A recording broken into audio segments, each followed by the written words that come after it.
The pregnancy test sat on the marble counter. Positive. And Charlotte Reynolds was terrified to tell her husband, not because he'd be angry about becoming a father, but because she'd learned to fear his reactions to everything. The way he'd slam his fist, the way his voice would go quiet and deadly, the way he'd grab her wrist just hard enough to leave marks no one else would see.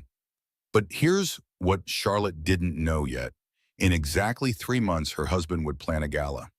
500 guests, crystal chandeliers, champagne flowing, his crowning achievement. What he didn't know, every single guest would be undercover FBI.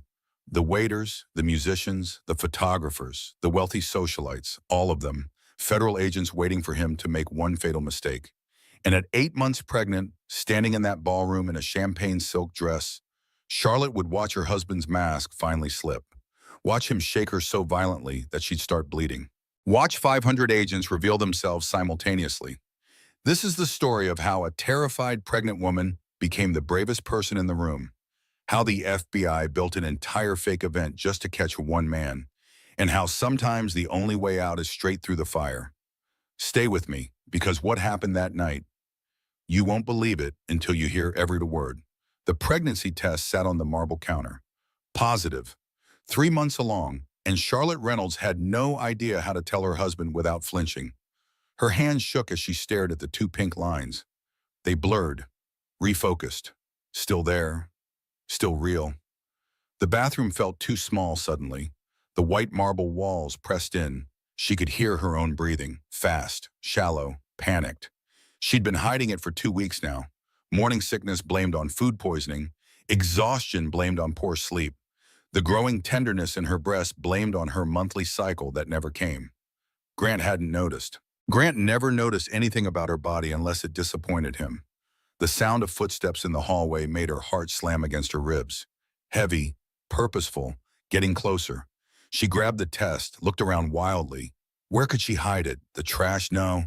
He checked the trash. She'd learned that lesson 6 months ago when he had found a receipt for coffee she'd bought herself.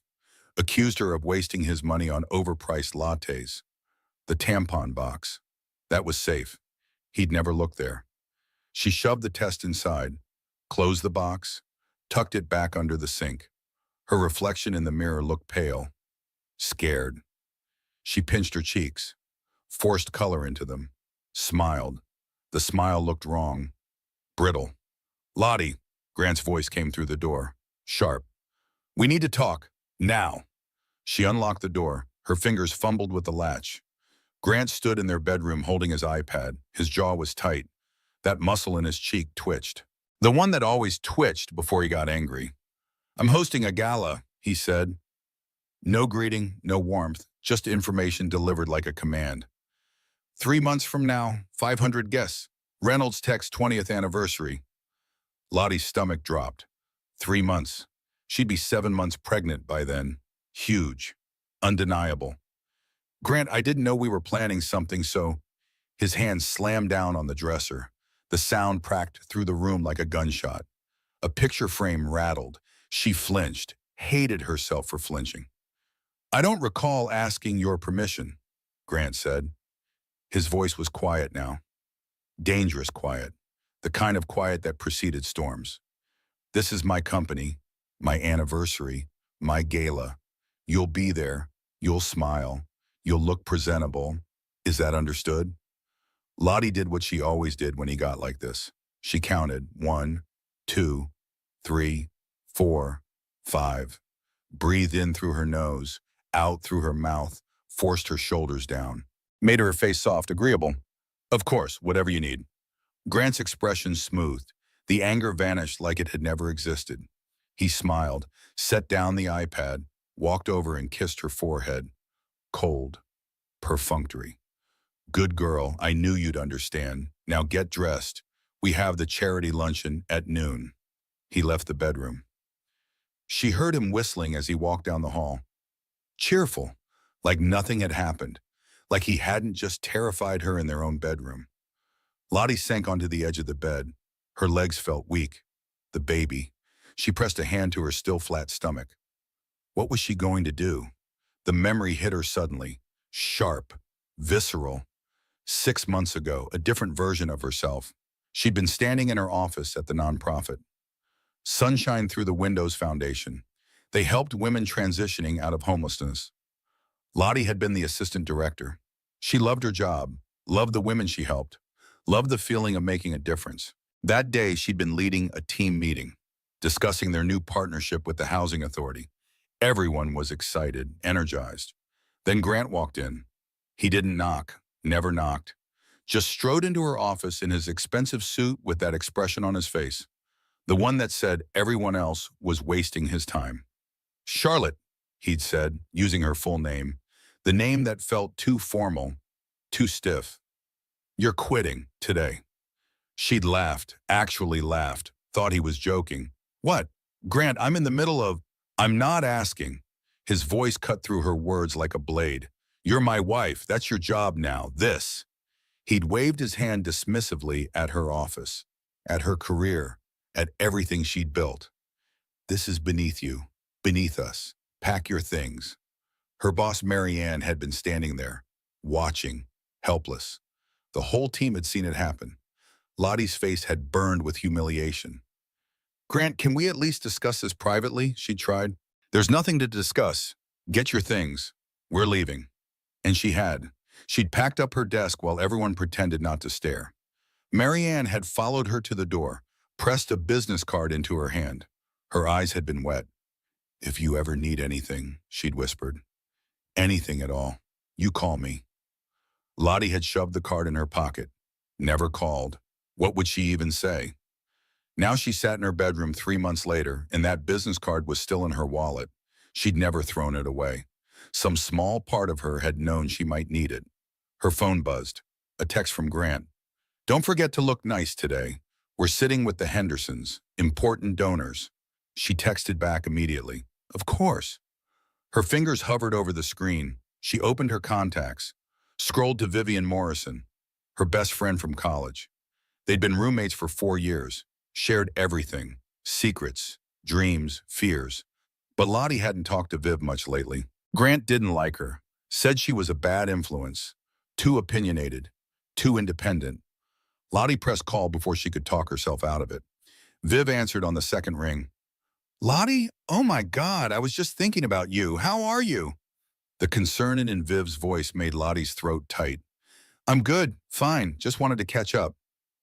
Really? Because you sound weird. Viv had always been able to read her, even over the phone. What's going on? Grant's planning a gala, big anniversary thing for the company, 3 months from now, 500 guests. She tried to sound excited, normal. Failed. Okay. Viv's voice was careful. And you're calling me because? Lottie paused, chose her words carefully. Grant checked her phone sometimes, read her messages. I'm 7 months pregnant by then. He hasn't noticed I'm pregnant now. Silence on the other end.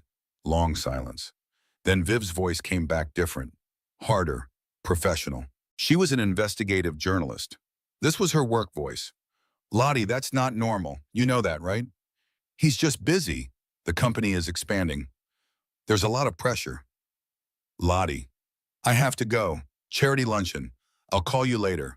She hung up before Viv could push further. Her hands were shaking again.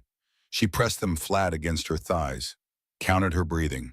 1, 2, 3, 4, 5. The closet beckoned, the walk-in closet that was bigger than her first apartment. She went inside, shut the door, sat on the floor among Grant's perfectly organized suits and her carefully curated dresses.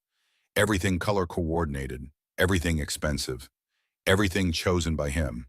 This was the only place in the whole penthouse that felt small enough to breathe in. The only space where the walls didn't echo, where she could pretend she was somewhere else, someone else. Her phone buzzed again. Another text from Grant. Dress fitting tomorrow morning, 9 sharp. Don't be late. Of course, the dress fitting. For a gala 3 months away when she'd be visibly pregnant and he still hadn't noticed. Lottie pulled her knees to her chest, pressed her forehead against them. The baby fluttered, barely perceptible, just a whisper of movement. But it was there, real, growing. I don't know what to do, she whispered to the baby. To herself, to no one. The closet door opened. Grant stood there looking down at her. His expression was unreadable. "What are you doing on the floor?" "Just looking for something," she said quickly, stood up, brushed off her pants. "Found it." He looked at her for a long moment, something calculating in his eyes. Then he smiled. "You're acting strange lately. Are you feeling well?" "Just tired." "Hmm." He reached out, touched her face. She forced herself not to flinch. "Maybe you should see Dr. Bradshaw again. Get your anxiety medication adjusted." Her therapist. The one Grant had insisted she see after she'd overreacted to his controlling behavior. The one who gently suggested that maybe the problem wasn't Lottie's anxiety. That suggestion had been 6 months ago. Lottie hadn't mentioned it to Grant. "Maybe," Lottie said. "Good." He patted her cheek. "Now get ready. We leave in an hour." He walked away, left the closet door open. She stayed there for another minute, breathing, counting, surviving. What she didn't know was that Vivian Morrison had already made 3 phone calls the moment they'd hung up. One to Marianne at the nonprofit, one to an FBI tip line she'd used for previous investigative work, and one to her own attorney. What she didn't know was that the wheels were already turning, that her call for help had been heard. Even if she hadn't realized she was asking for help at all, what she didn't know was that Grant's Gala would become the biggest mistake of his life. But that would come later. For now, she got dressed. Put on makeup, styled her hair, became the version of Charlotte Reynolds that Grant required. The pretty wife, the obedient wife, the wife who smiled and said nothing and took up as little space as possible. She looked at herself in the mirror one final time before leaving. Barely recognized the woman staring back. When had she become so small? When had her own reflection become a stranger? The charity luncheon was torture. 4 hours of fake smiling, of making small talk with people who looked through her like she was furniture, of watching Grant charm donors and partners while his hand on her knee under the table squeezed just a little too hard. A reminder, a warning. She ate her salad, drank her water, laughed at the right moments, said nothing interesting or memorable, exactly as expected. On the drive home, Grant was cheerful. "You did well today." The Hendersons were impressed. "Thank you. Tomorrow after your dress fitting, we'll review the guest list for the gala. I want your input on the seating arrangements." Liar. He didn't want her input, he wanted her compliance. But she nodded anyway. Of course.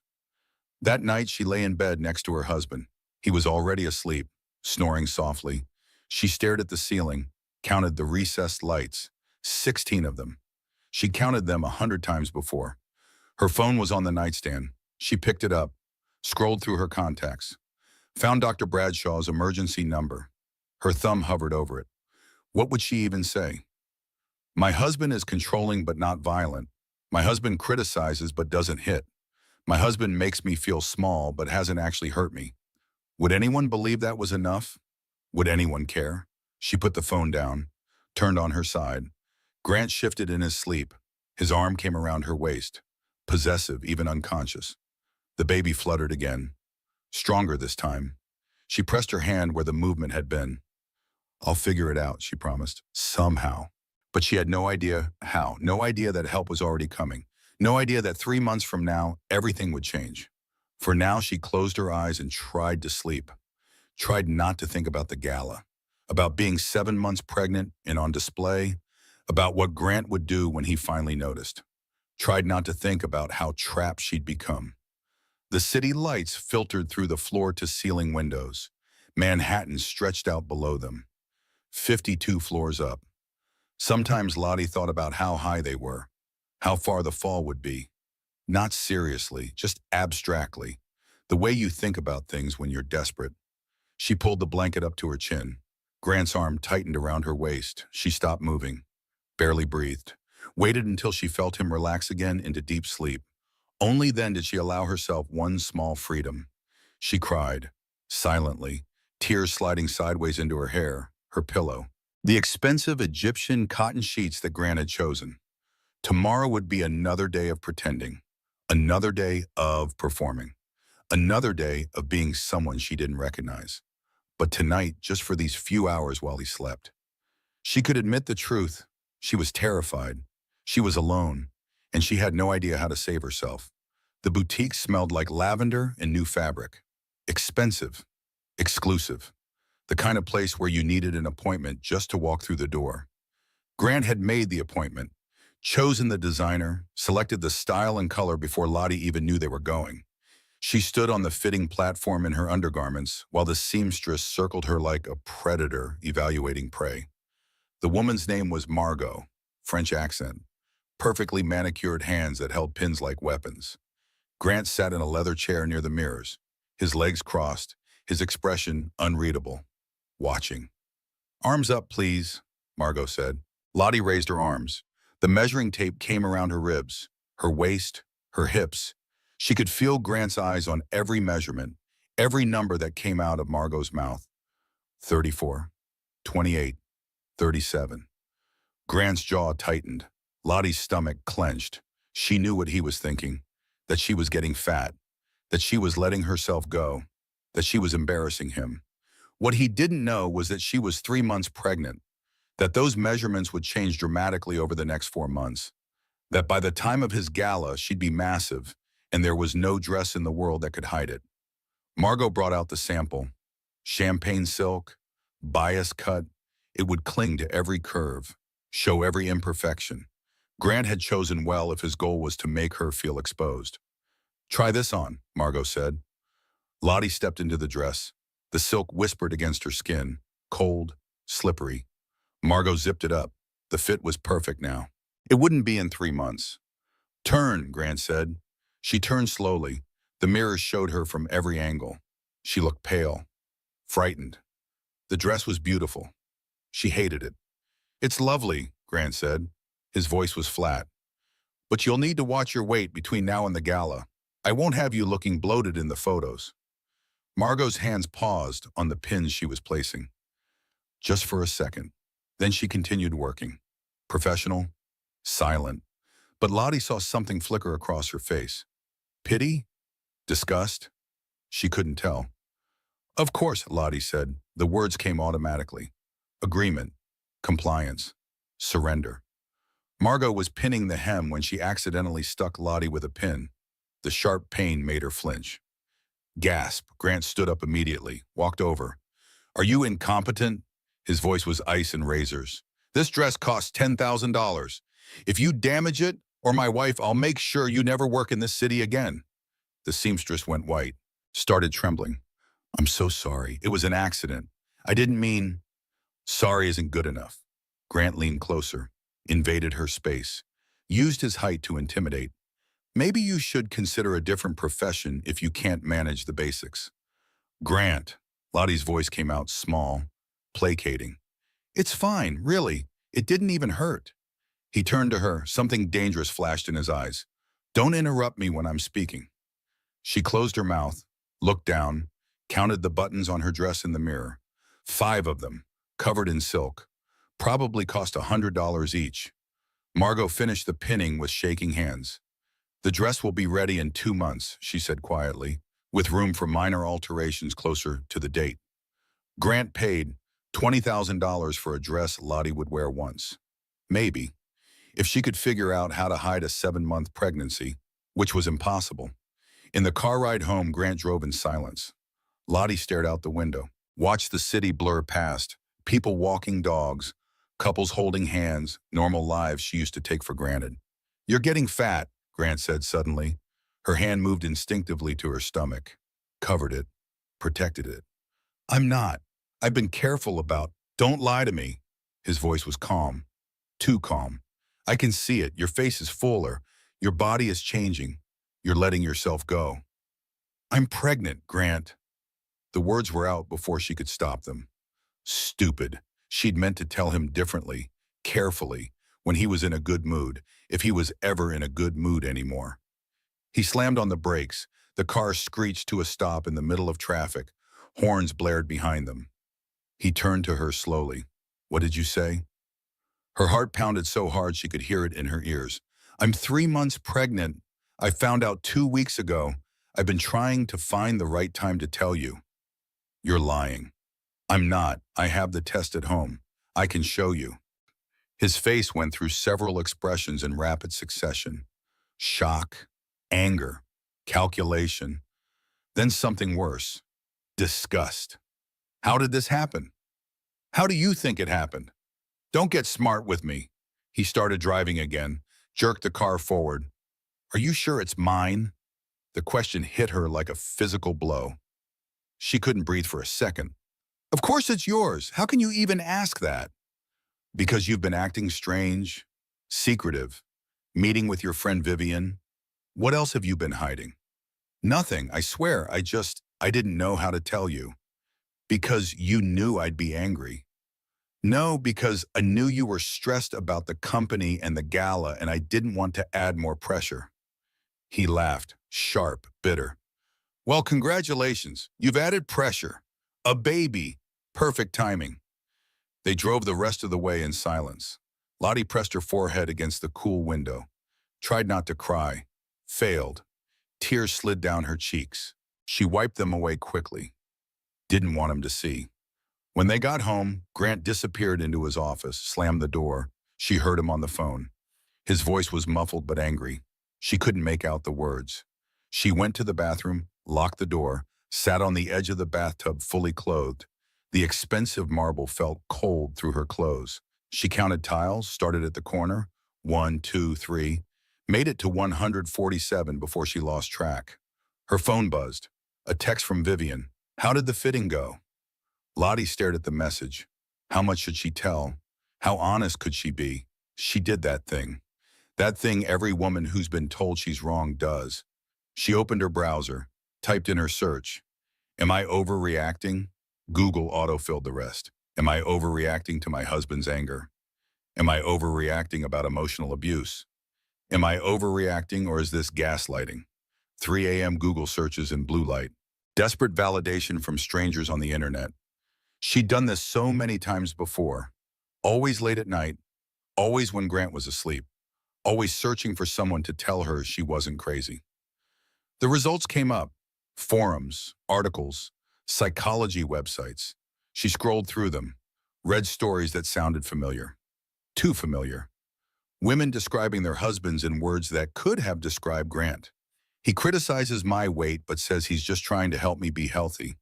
He controls the money but says he's just better at managing finances. He isolates me from friends but says they're bad influences. He makes me feel crazy but says I'm too sensitive. Am I overreacting? Is this normal? Other couples fight too, right? Lottie closed the browser, put down her phone, stared at her reflection in the bathroom mirror. When had she started looking so tired? When had the dark circles appeared? When had she started wearing her hair in a bun every day because it was easier than having him criticize how she styled it? A knock on the door made her jump. Charlotte? Grant's voice.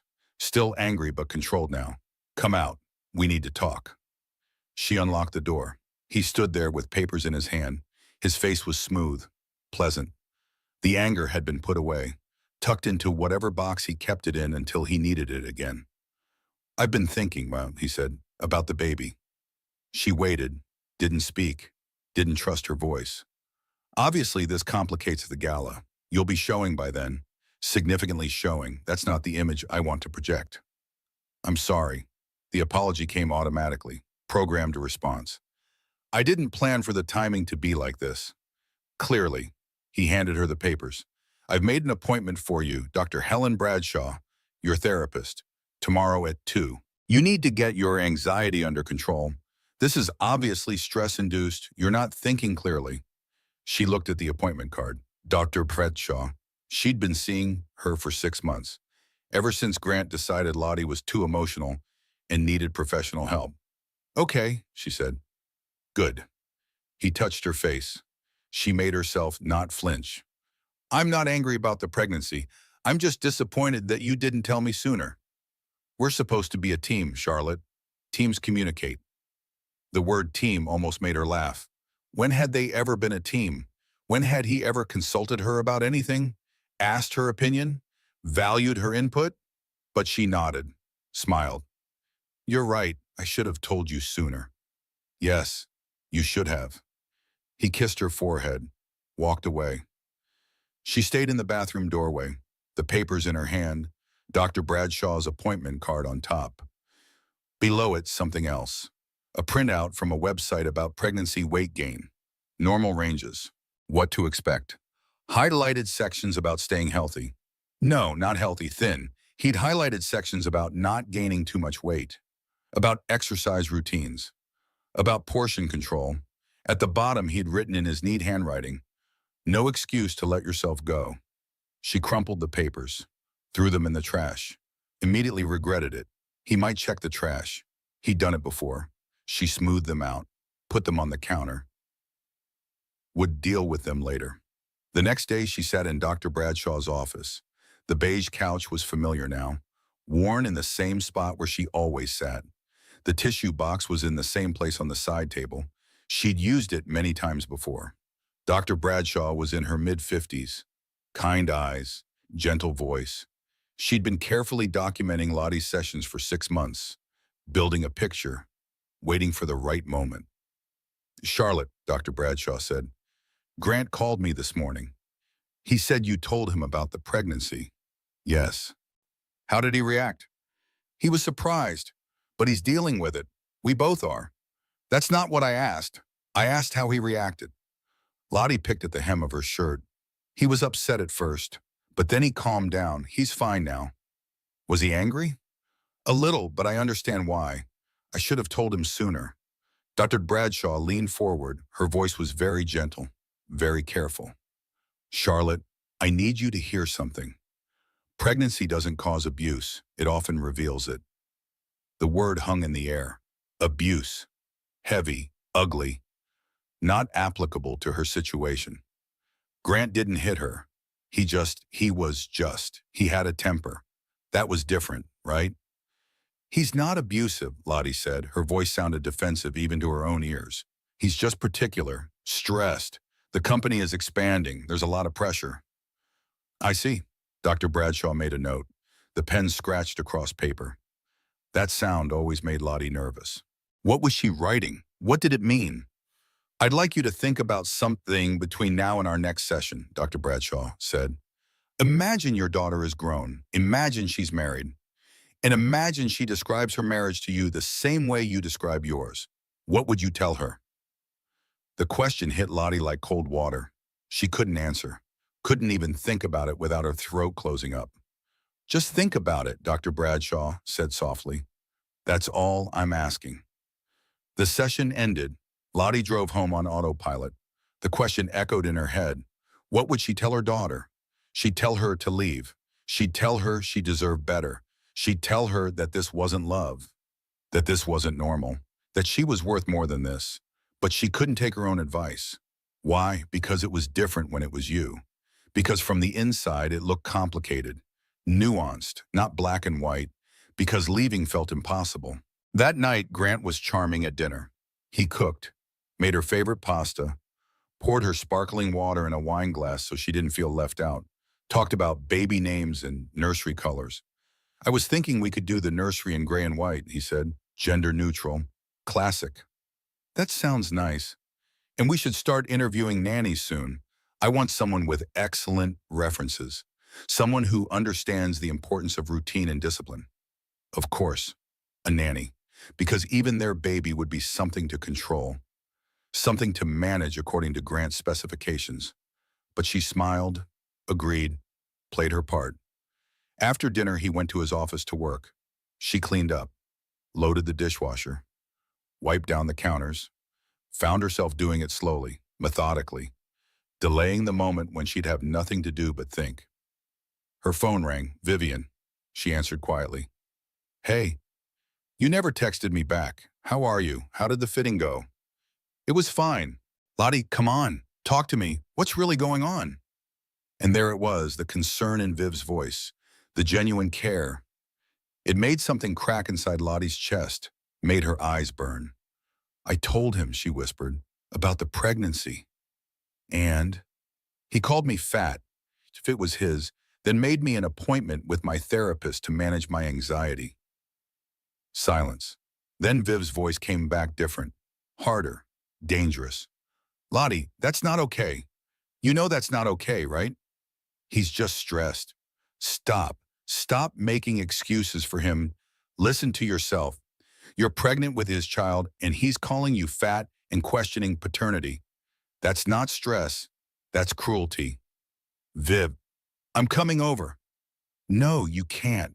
Grant doesn't like when I have visitors without telling him first. Grant doesn't want. Grant, Grant. What about what you like, what you want? Lottie didn't have an answer for that. Couldn't remember the last time anyone had asked her what she wanted. I have to go, she said. I'll call you later. She hung up before Viv could argue. Immediately felt guilty. Viv was just trying to help, but she didn't understand. Nobody understood unless they lived it. Grant emerged from his office around 11. She was already in bed pretending to read. He got ready for bed, brushed his teeth, changed into pajamas, climbed in beside her. I've been thinking, he said, about the gala. Her stomach tightened. Okay. We'll need to manage the optics carefully. You'll be 7 months pregnant by then. Very visibly pregnant. But if we do it right, it could actually work in our favor. The family man image. Successful CEO with a baby on the way. Right. So we'll need you to look perfect, glowing, happy. None of this tired, anxious energy you've been giving off lately. Understood? Understood. He kissed her, rolled over, was asleep within minutes. She lay awake for hours, staring at the ceiling, counting recessed lights. 16 of them. Always 16. What she didn't know was that Dr. Bradshaw had already submitted a report to the hospital's risk assessment team, flagging Lottie as high risk for domestic violence. Pregnant victim, escalating control, classic pattern. What she didn't know was that the report had been forwarded to someone else, someone who'd been waiting for exactly this kind of case. What she didn't know was that her question about what she'd tell her daughter had haunted Dr. Bradshaw too, enough to break confidentiality, enough to make that call. But Lottie didn't know any of that yet. She just lay in the dark next to her husband, protected her growing belly with one hand, and wondered how long she could keep pretending. The answer was 3 months, but she didn't know that yet either. Lottie woke at 2 in the morning because Grant's side of the bed was cold. She reached across the empty sheets. Nothing. She listened. Silence. Then voices, muffled, coming from down the hall. She got up slowly.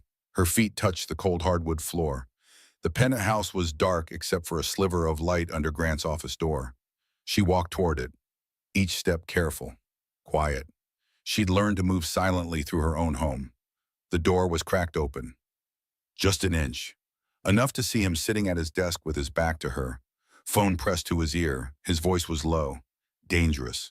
The voice he used when he was truly angry, when the mask came completely off. I don't care what it was, he said. Handle it. Pause. Someone speaking on the other end. The gala is critical. Nothing can go wrong, especially not her. He spat the word like poison. Her. Lottie froze in the hallway. Her heart stopped. Started again too fast. If she makes a scene, if she embarrasses me in front of the board, you know what to do. Another pause. Yes, exactly. Make it look natural. Pregnancy complications. These things happen. The world tilted. Lottie's hand flew to her mouth, pressed hard to stop the sound that wanted to escape. He couldn't mean. He wouldn't. But his voice was so cold, so certain. I'll transfer the money tomorrow. Half now. Half when it's done. Pause. No, she suspects nothing. She's too stupid to see what's right in front of her face. Click. He set down the phone, started to turn in his chair. Lottie ran, silent as a ghost, back down the hallway. Into the bedroom, under the covers. She pressed her eyes shut, tried to breathe normally, couldn't. Her chest felt tight, constricted, like someone was sitting on it. The door opened.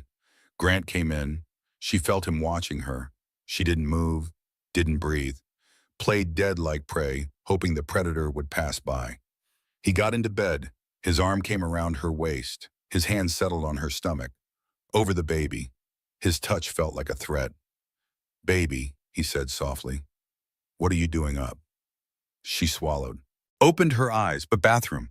I was just coming back. His hand pressed slightly harder on her stomach. Not enough to hurt. just enough to remind her who had the power. Come back to bed. You need your rest. She nodded, turned away from him, curled on her side with her hands protecting her belly. He fell asleep quickly, his breathing evening out, his grip loosening. She didn't sleep. Couldn't. Her mind was racing. You know what to do. Make it look natural. Pregnancy complications. He was planning something terrible. For the gala. For her. Maybe for the baby. She had to tell someone. But who? Her parents were in Florida. She hadn't talked to them in months. Grant said they were overbearing, interfering. She believed him, or at least stopped arguing. Vivian, she had to call Vivian, but it was 2:30 in the morning. And what would she even say? My husband implied on the phone that he might hurt me? It sounded paranoid, crazy, like her anxiety talking, like she was overreacting. But she'd heard him. She'd heard every word. Morning came too slow and too fast. Grant woke up cheerful, whistling in the shower, making coffee, acting like he hadn't been planning her murder 8 hours earlier. I have meetings all day, he said over breakfast. Will you be okay here alone? Yes. Good. He kissed her forehead, squeezed her shoulder just a little too hard. Remember Dr. Bradshaw at 2, don't miss it. I won't. He left. The door closed, the lock clicked. She was alone. She grabbed her phone, hands shaking so hard she almost dropped it. Called Vivian. It rang, rang. Lottie, Viv's voice was thick with sleep. It's 7 in the morning. Are you okay?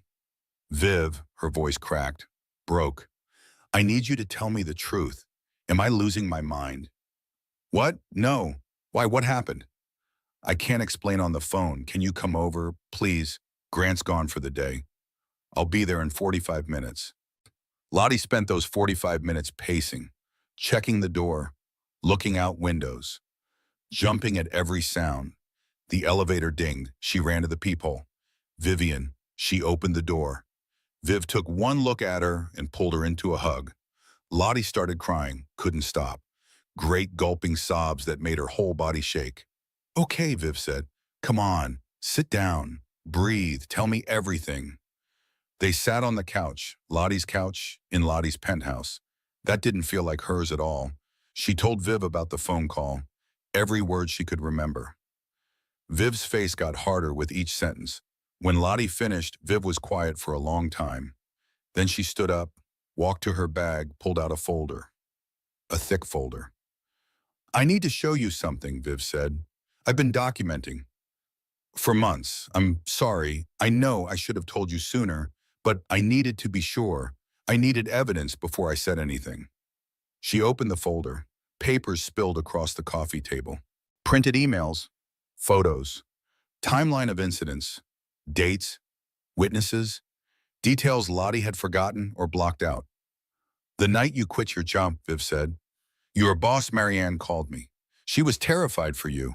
She said Grant had been showing up at the office for weeks before that, making everyone uncomfortable, asserting control. Lottie stared at the papers, Marianne's contact information, photos of the non-profit office, her old desk. Next page, Viv flipped to a hospital report. 8 months ago, you told me you had food poisoning, remember? Yes, I was sick for 3 days. This is your ER record from that night. Dr. Patricia Bennett noted bruising on your upper arms consistent with forceful gripping. She asked you about domestic violence. You said you fell. Lottie's hands went to her upper arms. She did remember bruising. Grant had grabbed her during an argument, shaking her. She'd gone to the ER because she couldn't stop vomiting from the stress. Not from food poisoning, she'd lied, even to herself. There's more. Viv kept flipping pages. Bank statements, property deeds, legal documents. Your grandmother's investment property, the one she left you, the one you were so proud of. Look at the deed. Lottie looked. Her name wasn't on it. Grant's name was, sole owner. How? That was mine. She left it to me. Power of attorney. Remember last year when you signed those tax documents he brought home? She did remember. She'd been tired. He'd said it was routine. She'd signed without reading. Stupid. So stupid. He transferred everything into his name.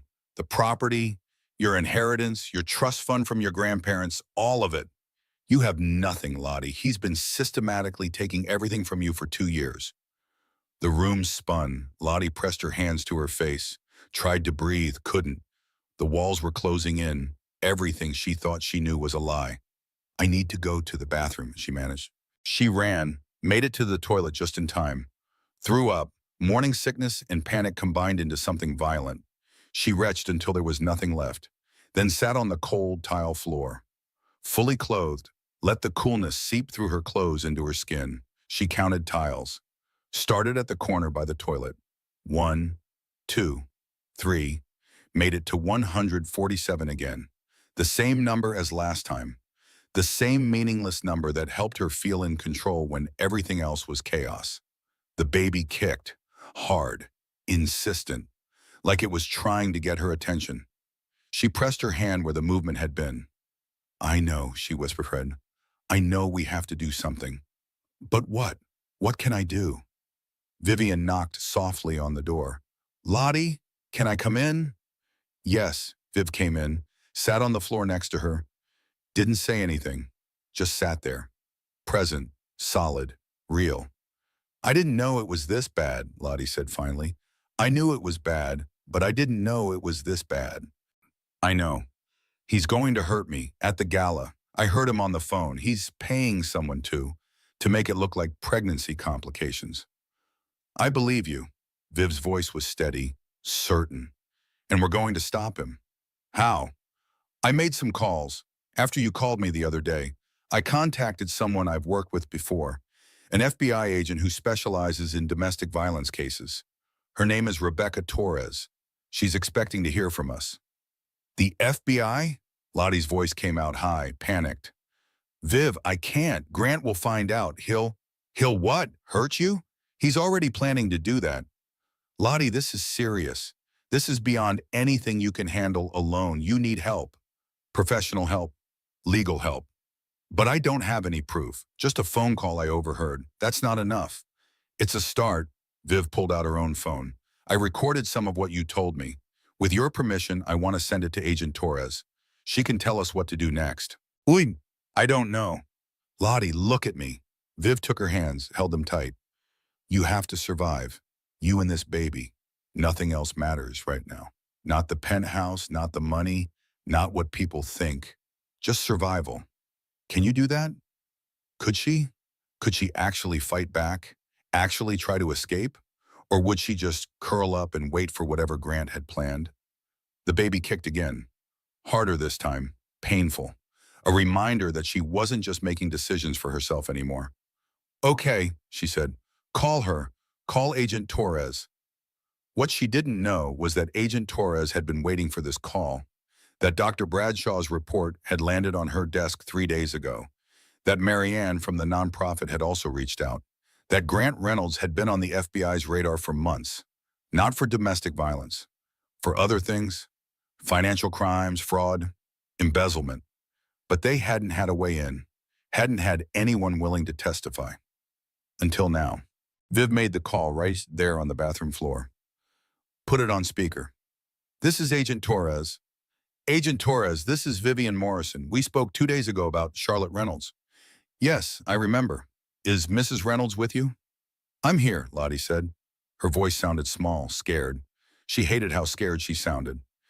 Mrs. Reynolds, thank you for reaching out. I know this is difficult. Can you tell me what's changed since Vivian and I last spoke? Lottie told her about the phone call, every detail. Agent Torres didn't interrupt, didn't question, just listened. When Lottie finished, there was a pause. Mrs. Reynolds, I believe you, and I want to help you, but I need you to understand something. If we proceed with this, your life is going to change completely. There's no going back. Are you prepared for that? I don't know. That's honest. I appreciate honesty. Agent Torres' voice was kind but firm. Here's what I can tell you. Your husband is under investigation. Not for domestic violence, though we have enough evidence to pursue that now. For financial crimes, wire fraud, securities violations. We've been building a case for 2 years. What? Lottie couldn't process this. Grant? Her husband? I don't understand. You don't need to understand everything right now. What you need to know is this. We can protect you. We can stow what he's planning. But we need your cooperation. And we need to move quickly. His gala is in 3 months. Yes, June 15th. Perfect. That gives us time. Mrs. Reynolds, how do you feel about helping us catch your husband in the act? The question hung in the air. How did she feel?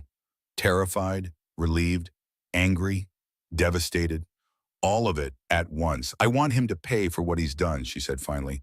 Not just to me, to everyone he's hurt. Good, that's what I needed to hear. Can you meet me tomorrow? Somewhere your husband doesn't know about? The Botanical Gardens, East Entrance. I go there sometimes. He doesn't monitor that. Doesn't monitor that? Agent Torres' voice sharpened. He monitors other places?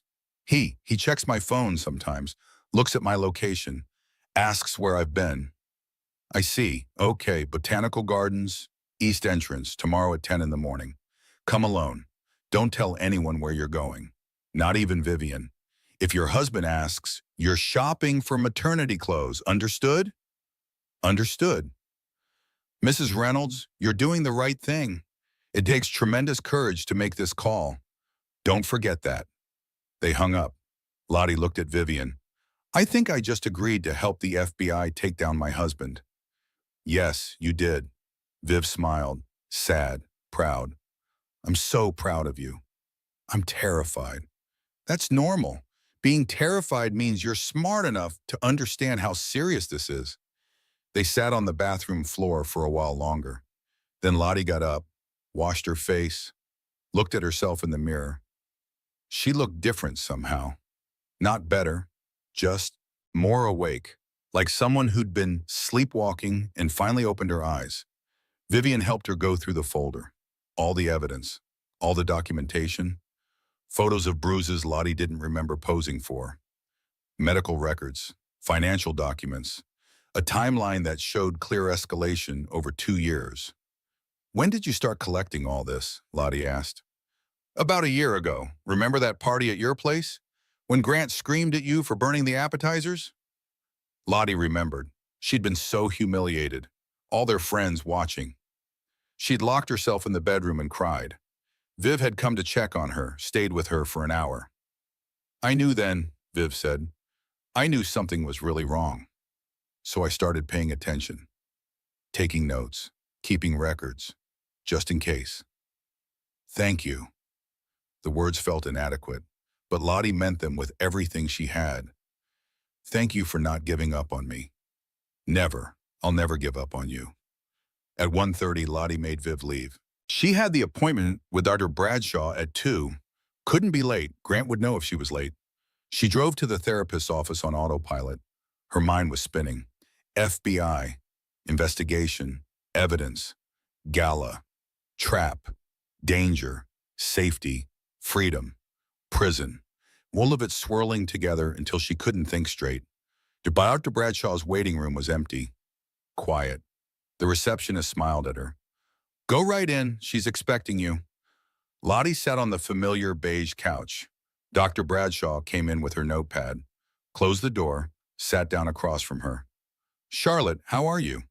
And for the first time in 6 months of therapy, Lottie told the complete truth. Everything, the phone call, the folder, the FB, why I'm on of it. She cried through most of it. Dr. Bradshaw handed her tissues, listened without judgment. When Lottie finished, Dr. Bradshaw was quiet for a long moment. Then she did something unexpected. She smiled. Do you know why I filed that report? Dr. Bradshaw asked. What report? 3 days ago, I submitted a risk assessment report to the hospital's domestic violence unit, flagging you as high risk. I broke confidentiality. I could lose my license for that. You, why? Because you asked me that question about what I'd tell your daughter, and I realized I'd been waiting for you to realize how bad it was. But you couldn't see it from the inside, so I had to act. I had to get you help, even if you weren't ready to ask for it. Lottie started crying again, but different tears this time. Relief, gratitude. Thank you. You're going to be okay, Dr. Bradshaw said firmly. This is going to be hard. Probably the hardest thing you've ever done. But you're going to survive, and you're going to be stronger than you ever imagined possible. That night, Lottie went home and made dinner. Grant came home at 7, cheerful, affectionate, complimented the meal, asked about her day, acted like a normal husband in a normal marriage. She played along, smiled, laughed at his jokes, pretended everything was fine. But inside, she was different now. Inside, she knew the truth. Inside, she was already planning her escape. After dinner, Grant went to his office.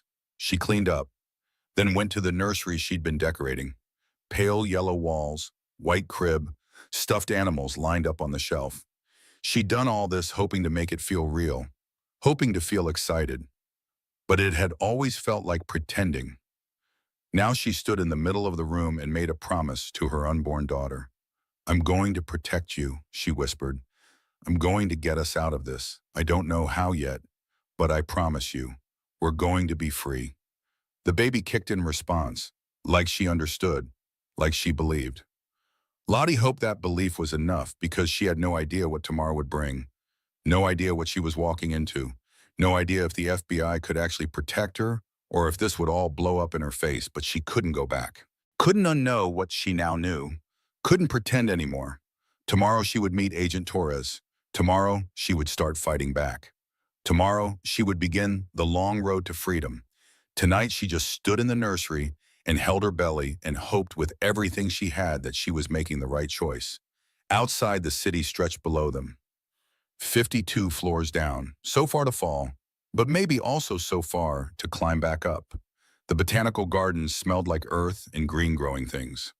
Lottie arrived 15 minutes early, found a bench near the orchid pavilion, sat with her hands folded in her lap, trying not to look as terrified as she felt.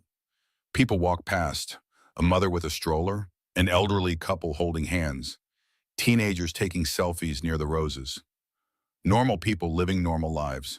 She used to be one of them, or thought she was. Now she knew better. At exactly 10 o'clock, a woman sat down on the other end of the bench, mid-40s, professional clothes, kind eyes that had seen too much. She didn't look at Lottie, just sat there holding a coffee cup from the garden cafe. "Mrs. Reynolds?" Her voice was quiet, careful. "Yes. I'm Special Agent Rebecca Torres. Thank you for meeting me." She showed her credentials, real federal ID, FBI seal, photo that matched her face. "I know you're scared. That's normal. That's smart. I don't know what I'm doing here. You're here because you want to survive. That's enough." Torres finally looked at her, really looked at her, saw her. "How far along are you?" 16 weeks, 4 months. And he still doesn't really accept it? He accepts it. He just wishes it was different, more convenient, less visible. Lottie's hands went to her stomach automatically, protective. "He's planning something for the gala. I heard him on the phone." "I know. Vivian told me. We've started tracing his recent communications. He made 4 calls that night, one to a private security firm, one to his attorney, one to an offshore account manager, one to an unlisted number we're still tracking." "Security firm? Why would he need—" "Because he's planning to have you removed from the gala if you cause a scene. Removed could mean many things, none of them good, especially given your condition." Lottie felt cold. The garden suddenly seemed too open, too exposed. "He's going to hurt me. He's going to hurt my baby." "Not if we stop him first." Torres set down her coffee, pulled out a slim folder. "Mrs. Reynolds, Charlotte. Can I call you Charlotte?" "Yes." "Charlotte, I need to tell you something. Your husband has been under federal investigation for 22 months. Wire fraud, securities violations, money laundering, tax evasion. We've been building a case, but we haven't had grounds to move forward until now." "I don't understand. Why not?" "Because financial crimes require witness testimony, documentary evidence, a clear pattern. We had some of that, but your husband is careful, smart. He covers his tracks, uses shell companies, offshore accounts. We needed someone on the inside." Torres paused. "We needed you." The words hit like a punch. Lottie's breath caught. "You want me to spy on him?" "No, we want you to protect yourself while we gather the evidence we need. Your therapist filed a report. Your friend compiled documentation. Your former boss reached out to us. And now you've come forward about a direct threat. That's enough for us to act. Act how? Torres opened the folder. Inside were photos, documents, surveillance images, Grant meeting with people Lottie didn't recognize, Grant entering buildings she'd never heard of, Grant living a whole life she knew nothing about. Your husband isn't just a CEO, Torres said. He's a criminal. He's been defrauding investors for years. Millions of dollars. He's ruined lives, destroyed retirement accounts, bankrupted families. And he's done it all while pretending to be a respectable businessman. Lottie stared at the photos. This was Grant, but also not Grant. Or maybe this was who he'd always been and she'd just never seen it. What do you want me to do, she asked. We want to turn his gala into an operation. A sting. Torres pulled out more papers. Diagrams, floor plans, guest lists. 500 people will be invited to this event. What if all 500 were federal agents? What? We create a complete fake gala. Every guest is FBI, marshals, ATV, local police, state troopers. We build fake identities, backgrounds, reasons to be there. Your husband invites real people, but we intercept the invitations, send regrets, replace them with our agents. Lottie's mind spun. That's insane. He'll know. He'll figure it out. No, he won't, because he doesn't actually know these people. He sends invitations to impress donors and investors. Most are strangers to him. Business contacts, industry people, wealthy socialites. He's never met most of them. We can replace them easily. But his business partners, his board members, the people he actually knows, we'll handle them. Some will cooperate with the investigation once we approach them. Some will be detained on other charges that night. Some will simply not show up. By the time the gala happens, every person in that room will be working for us. The scope of it was staggering. Impossible, but Torres seemed completely serious, completely certain. Why didn't, Lottie asked, why go to all this trouble? Because your husband will feel safe, powerful, surrounded by witnesses he thinks are on his side. That's when men like him slip, make mistakes, show their true nature. Torres leaned closer. And because when he acts, when he hurts you, we'll have 500 federal witnesses, perfect documentation, ironclad evidence. He won't be able to deny it, won't be able to charm his way out, won't be able to hurt another woman ever again. The weight of it settled on Lottie's chest. You want me to be bait? No, I want to give you the power. You'll wear a wire, audio and video, panic button hidden in your jewelry. We'll have agents positioned everywhere. The moment you're in danger, we move. But we need you to act naturally. Be yourself. Let him think he's winning. And if something goes wrong, nothing will go wrong. But if it does, Torres looked at her for a long moment. Then we have a backup plan, and a backup for the backup, and 50 agents whose primary job is your safety. Charlotte, I won't lie to you. There's risk. But doing nothing is riskier. He's already planning something. At least this way you're not alone. Lottie thought about that, about not being alone. She'd been alone for so long, even surrounded by people, especially surrounded by people, because none of them really saw her, really knew what was happening. There's something else, Torres said. Your husband's assistant, Jenna Palmer. She came to us 3 weeks ago. Jenna, why? Because she's been watching him treat you like this for 2 years, and because she has recordings, emails, documentation of his abuse, not just of you, of female employees, business partners who wouldn't cooperate, investors who questioned him. He's been systematically destroying anyone who gets in his way. Torres pulled out a thumb drive. This is everything Jenna gave us. I'm giving you a copy, not because you need to see it, but because you need to know. You're not the only victim. You're not crazy. You're not overreacting. He's dangerous. To you, to others, and you have a chance to stop him. Lottie took the thumb drive. It felt heavy, heavier than it should. I need time to think. You have until Friday, 3 days. After that, we need to start building the operation. The gala is in 78 days. That's barely enough time to set up an operation this complex. What do I do until then? Go home, act normal. Don't tell your husband about this meeting. Don't change your behavior. Don't give him any reason to suspect. Torres stood, pulled out a card. This has my direct number. Memorize it. Don't save it in your phone. If you need me, if anything happens, you call, day or night. Understood? Understood. Torres walked away, disappeared into the gardens. Lottie sat on the bench for a long time after, watching people pass, living their normal lives, wishing she could trade places with any of them. Her phone buzzed. Text from Grant. Where are you? Her heart jumped. She typed back quickly. Maternity shopping, found some cute things, home soon. Good. Dinner at 7 with the Hendersons. Wear something nice. Of course, more performing, more pretending, more playing the perfect wife for an audience that would judge her no matter what she did. She stood up, started walking toward the exit, stopped, turned around. There was a small garden shop near the Orchid Pavilion. She went inside, looked around, found what she wanted. A small jade plant, hardy, difficult to kill, symbolic of good luck and prosperity. She bought it, carried it to her car, set it carefully in the passenger seat. When had she last bought something just because she wanted it? When had she last made a choice without considering Grant's opinion first? She couldn't remember. The plant sat in the passenger seat all the way home. Small, green, alive. A tiny act of rebellion, of self-determination, of hope. At home, she put it in the kitchen window. Grant came home while she was watering it. What's that? He asked. A plant. I bought it today. He looked at it, looked at her. We don't need plants. I wanted it. Something flickered across his face. Surprise? Annoyance? It was gone too quickly to tell. Fine, but don't let it die.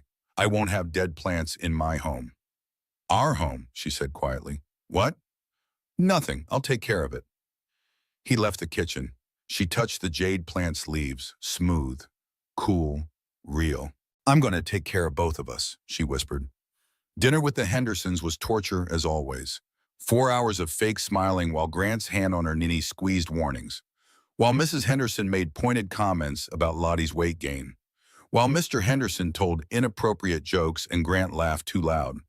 But now Lottie saw it differently, saw how Grant controlled every interaction, steered every conversation, made sure she never spoke unless spoken to, never expressed an opinion, never existed except as an extension of him. How had she not seen it before? Or had she seen it and just convinced herself it was normal? That night in bed, Grant was affectionate, wanted sex. She went through the motions. Let him touch her. Move on top of her. Finish. He rolled off satisfied, was asleep within minutes. She went to the bathroom, locked the door, inserted the thumb drive Torres had given her into her laptop, opened the files. What she saw made her physically sick. She had to stop 3 times to throw up, had to sit on the cold tile floor breathing through her nose until the nausea passed.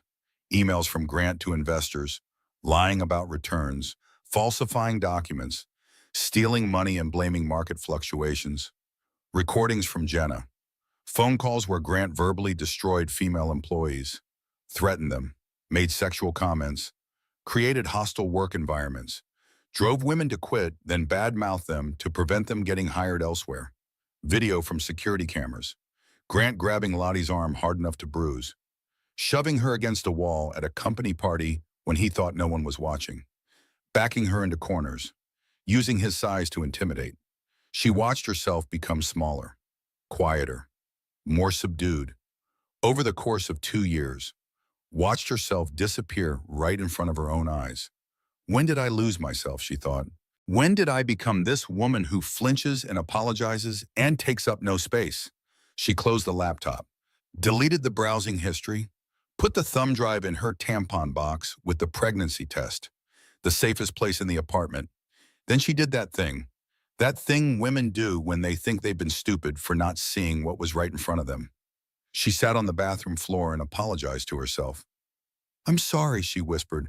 I'm sorry I let this happen. I'm sorry I didn't protect you. I'm sorry I didn't see it sooner. But Agent Torres' words came back to her, clear, firm. You're not stupid. You're a survivor. There's a difference, bro. Survivor. The word felt strange, unfamiliar, but also maybe true. She'd survived, despite everything. Despite 2 years of systematic destruction, she was still here, still functioning, still capable of recognizing the truth when it was finally laid out in front of her. That had to count for something. She went back to bed. Grant was snoring, sprawled across his side, taking up more than half the mattress. She curled into her small corner, protected her belly with both hands. 3 days, she whispered to the baby. I have 3 days to decide. Tell me what to do. Give me a sign. The baby kicked, hard, right against her hand, like she was saying yes, like she was saying fight, like she was saying, we've got this, Mom. Lottie smiled in the dark. First real smile in months. Okay, okay then. We fight. She didn't sleep much that night. Just lay there planning, thinking, imagining a future where she wasn't constantly afraid, where she could breathe without permission, where she could be herself. It seemed impossible. But then again, the FBI creating a fake gala seemed impossible too. And they were apparently going to do it. Why couldn't she do the impossible too? Thursday passed in a blur. Friday came, the 3-day deadline Agent Torres had given her. She made her decision over breakfast while Grant read the newspaper and ignored her. She called Torres from her car in the parking garage of a grocery store she wasn't actually shopping at. Agent Torres, it's Charlotte Reynolds. Charlotte, have you made a decision? Yes. She took a deep breath, let it out slowly. Yes, I'll do it. I'll help you. Whatever you need. Good, that's good. Can you meet me this afternoon? Same place? No, Grant's home early today, but tomorrow, Sunday, I can get away for a few hours. Tell him I'm going to yoga. Perfect. Botanical Gardens, noon. We'll go over everything. Charlotte? Yes? You're doing the right thing. You're saving yourself, you're saving your baby, and you're saving every other woman he might have hurt next. Don't forget that. Lottie hung up, sat in her car in the parking garage, a new jade plant on the passenger seat. She'd bought another one. Bigger this time, more leaves, more life. She'd survived this long. She could survive a little longer, just until the gala, just until Grant's world came crashing down, just until she was free. 75 days, she told the plant, told herself, told her daughter. We can do this for 75 days. The plant sat there silently, green, alive, proof that growth was possible even in difficult conditions. Lottie started the car, drove home, made dinner, played her part. But inside she was different now. Inside she had a plan. Inside she was already halfway free. And Grant had no idea at all. The safe house was in Queens, a small apartment in a building that looked like every other building on the block. Torres met her at the door, brought her inside. 3 other agents were there, 2 men, 1 woman, all in plain clothes, all watching her with expressions she couldn't quite read. Charlotte, this is Agent Marcus Wells, Agent Sarah Winters, and Detective Owen Marshall. They're part of the task force. Lottie nodded to each of them. Felt suddenly shy, exposed. These people knew everything about her, had read files, seen recordings, watched her at her most vulnerable. Have a seat, Torres said. We have a lot to cover. They sat around a folding table covered in papers, floor plans, guest lists, operational timelines, photos of Grant with dates and locations noted. First things first, Torres said. Are you having any second thoughts? Every single thought is a second thought, Lottie admitted. But I'm here. I'm committed. Good, because once we start this, there's no backing out. Your husband can't suspect anything. Your behavior has to be completely normal. Can you do that? Lottie thought about the last 8 weeks, pretending to be happy, hiding pregnancy symptoms, lying about where she'd been and who she'd talked to. Yes, I've been doing it for months. All right, let's talk logistics. The gala is in 72 days. Here's what that timeline looks like. Torres pulled out a calendar. Dates marked in different colors. Red for operational milestones. Blue for Lottie's checkpoints. Green for Grant's activities they needed to monitor. Week 1 through 4, we build the operation, create fake identities for 500 agents. Intercept invitations, reach out to Grant's real contacts, and either get cooperation or neutralize them. Neutralize? Detain on unrelated charges. Convince them to skip the event. Whatever it takes. Some will cooperate, some won't. We can't have wild cards in the room. What about his business partners? Ethan Pierce, the board members? Pierce is already under investigation. 2 board members have agreed to cooperate. 3 we're still working on. They'll be handled. Agent Wells spoke up. Mrs. Reynolds, do you know how many people your husband actually has close personal relationships with? I don't know. Not many. He doesn't really have friends, just business associates. Exactly. We've analyzed his communications. He has approximately 12 people he speaks to regularly outside of work. Of those 12, 7 are business contacts we can manage. 3 are family members, 2 are his attorney and financial advisor. What about his mother? Lottie asked. Diane, she'll definitely be there. Torres made a note. We'll need to brief her separately, see if she'll cooperate or if we need to exclude her from the operation. She won't believe you. She thinks Grant is perfect. She's always protected him. Mothers often do. We'll cross that bridge when we come to it. Agent Winters pulled out a small black box, opened it. Inside was a necklace. Delicate, expensive looking. Pearls with a diamond pendant. This is what you'll wear the night of the Gala, she explained. The pendant contains a camera. Audio and video. The clasp has a panic button. Press it 3 times fast and every agent in the room moves. Lottie took the necklace, held it carefully.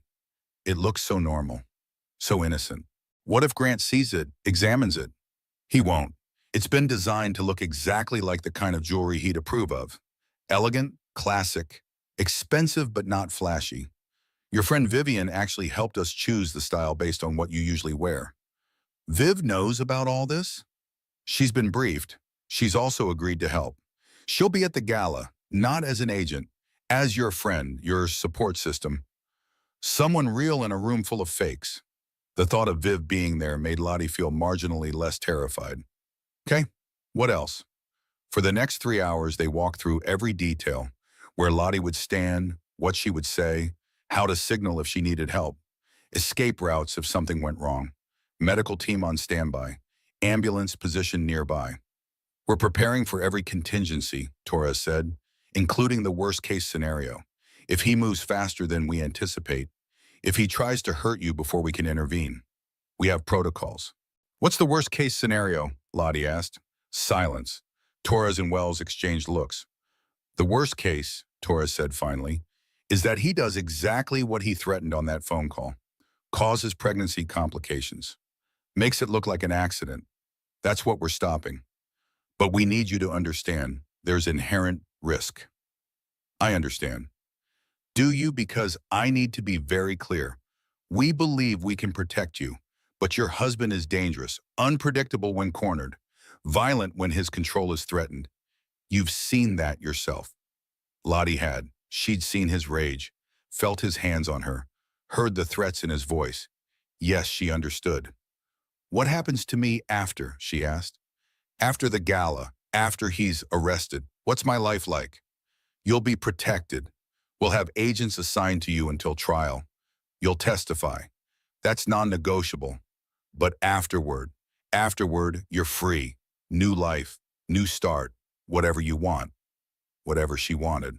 The phrase felt foreign. What did she want? She'd spent so long not wanting anything. Not allowing herself to want, keeping her desires small, manageable, acceptable. I want my grandmother's property back, she said. The one he stole from me? I want that. You'll get it. We have forensic accountants already working on untangling his finances. Everything he took from you will be returned. And I want to work again, at the nonprofit, or somewhere similar, helping people. Torres smiled. I think that can be arranged. They worked until 5 in the afternoon. Lottie's head was spinning with information. Protocols, contingency plans, names and faces she needed to remember. This is a lot, she said. It is, but you don't have to remember everything today. We'll meet weekly, go over it again and again until it's second nature. By the time the gala happens, you'll know exactly what to do. Weekly meetings. How do I explain that to Grant? prenatal yoga every Sunday. 2 hours. There's actually a yoga studio 3 blocks from here. You'll check in, stay for 15 minutes, then come here. We've already set it up with the owner. She's a friend. You've thought of everything. That's our job.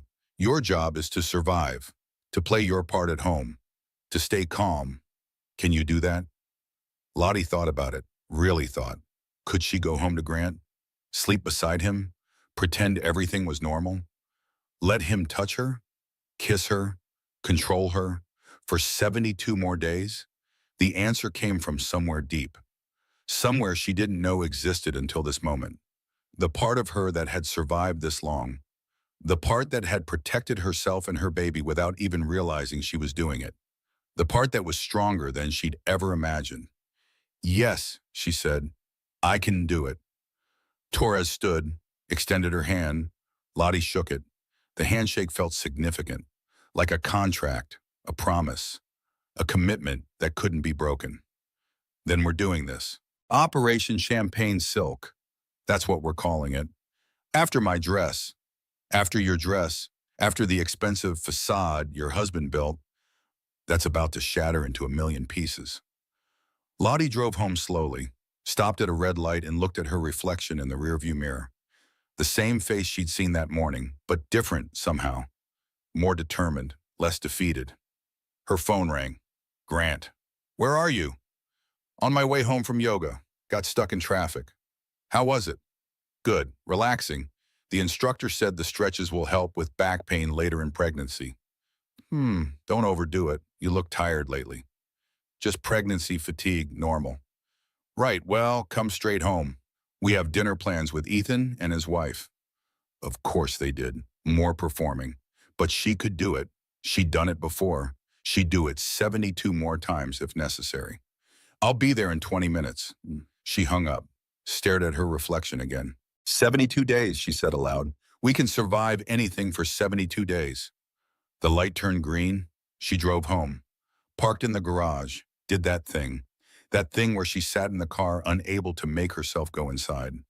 The car had become her sanctuary. The only place Grant couldn't reach her. The only space that was truly hers. She counted. 1, 2, 3, 4, 5. Breathed, gathered her strength, became the version of herself that Grant required. Then she went inside. Dinner with Ethan Pierce and his wife Amanda was enlightening in new ways. Now that Lottie knew Ethan was under investigation, she saw him differently. Saw how he and Grant spoke in half-truths. How they exchanged looks when discussing business. How Amanda seemed worn down in the same way Lottie was. At one point, Amanda leaned close, whispered, "You look different. Has something changed?" Lottie's heart stuttered. Could people tell? Could they see that she'd made a decision? That she was planning something? Just pregnancy, she said lightly. Everything's changing. I remember that feeling, like your body isn't your own anymore. Yes, exactly like that. Except Lottie's body hadn't been her own long before pregnancy. Grant had claimed ownership years ago. She'd just been too blind to see it. After Ethan and Amanda left, Grant was in a good mood. The business discussion had gone well. Some deal was moving forward. Lottie didn't ask details. Didn't want to know. In bed that night, he touched her stomach. The baby kicked against his hand. He flinched, pulled away. Does it always do that? The baby's a girl. We found out this week, remember? Right, she. But his voice had no warmth, no connection, like he was talking about a stranger's child, not his own daughter. Have you thought about names? Lottie asked. Names? For the baby, what we'll call her. Oh no, you handle that, whatever you want. Whatever she wanted. There was that phrase again, except when he said it, it sounded like dismissal, like he didn't care enough to participate. I was thinking, Grace, she said, for my grandmother, the one who left me the property. Grant tensed. Let's not use family names. Too much pressure. Choose something neutral. But, Charlotte, I said no. Drop it.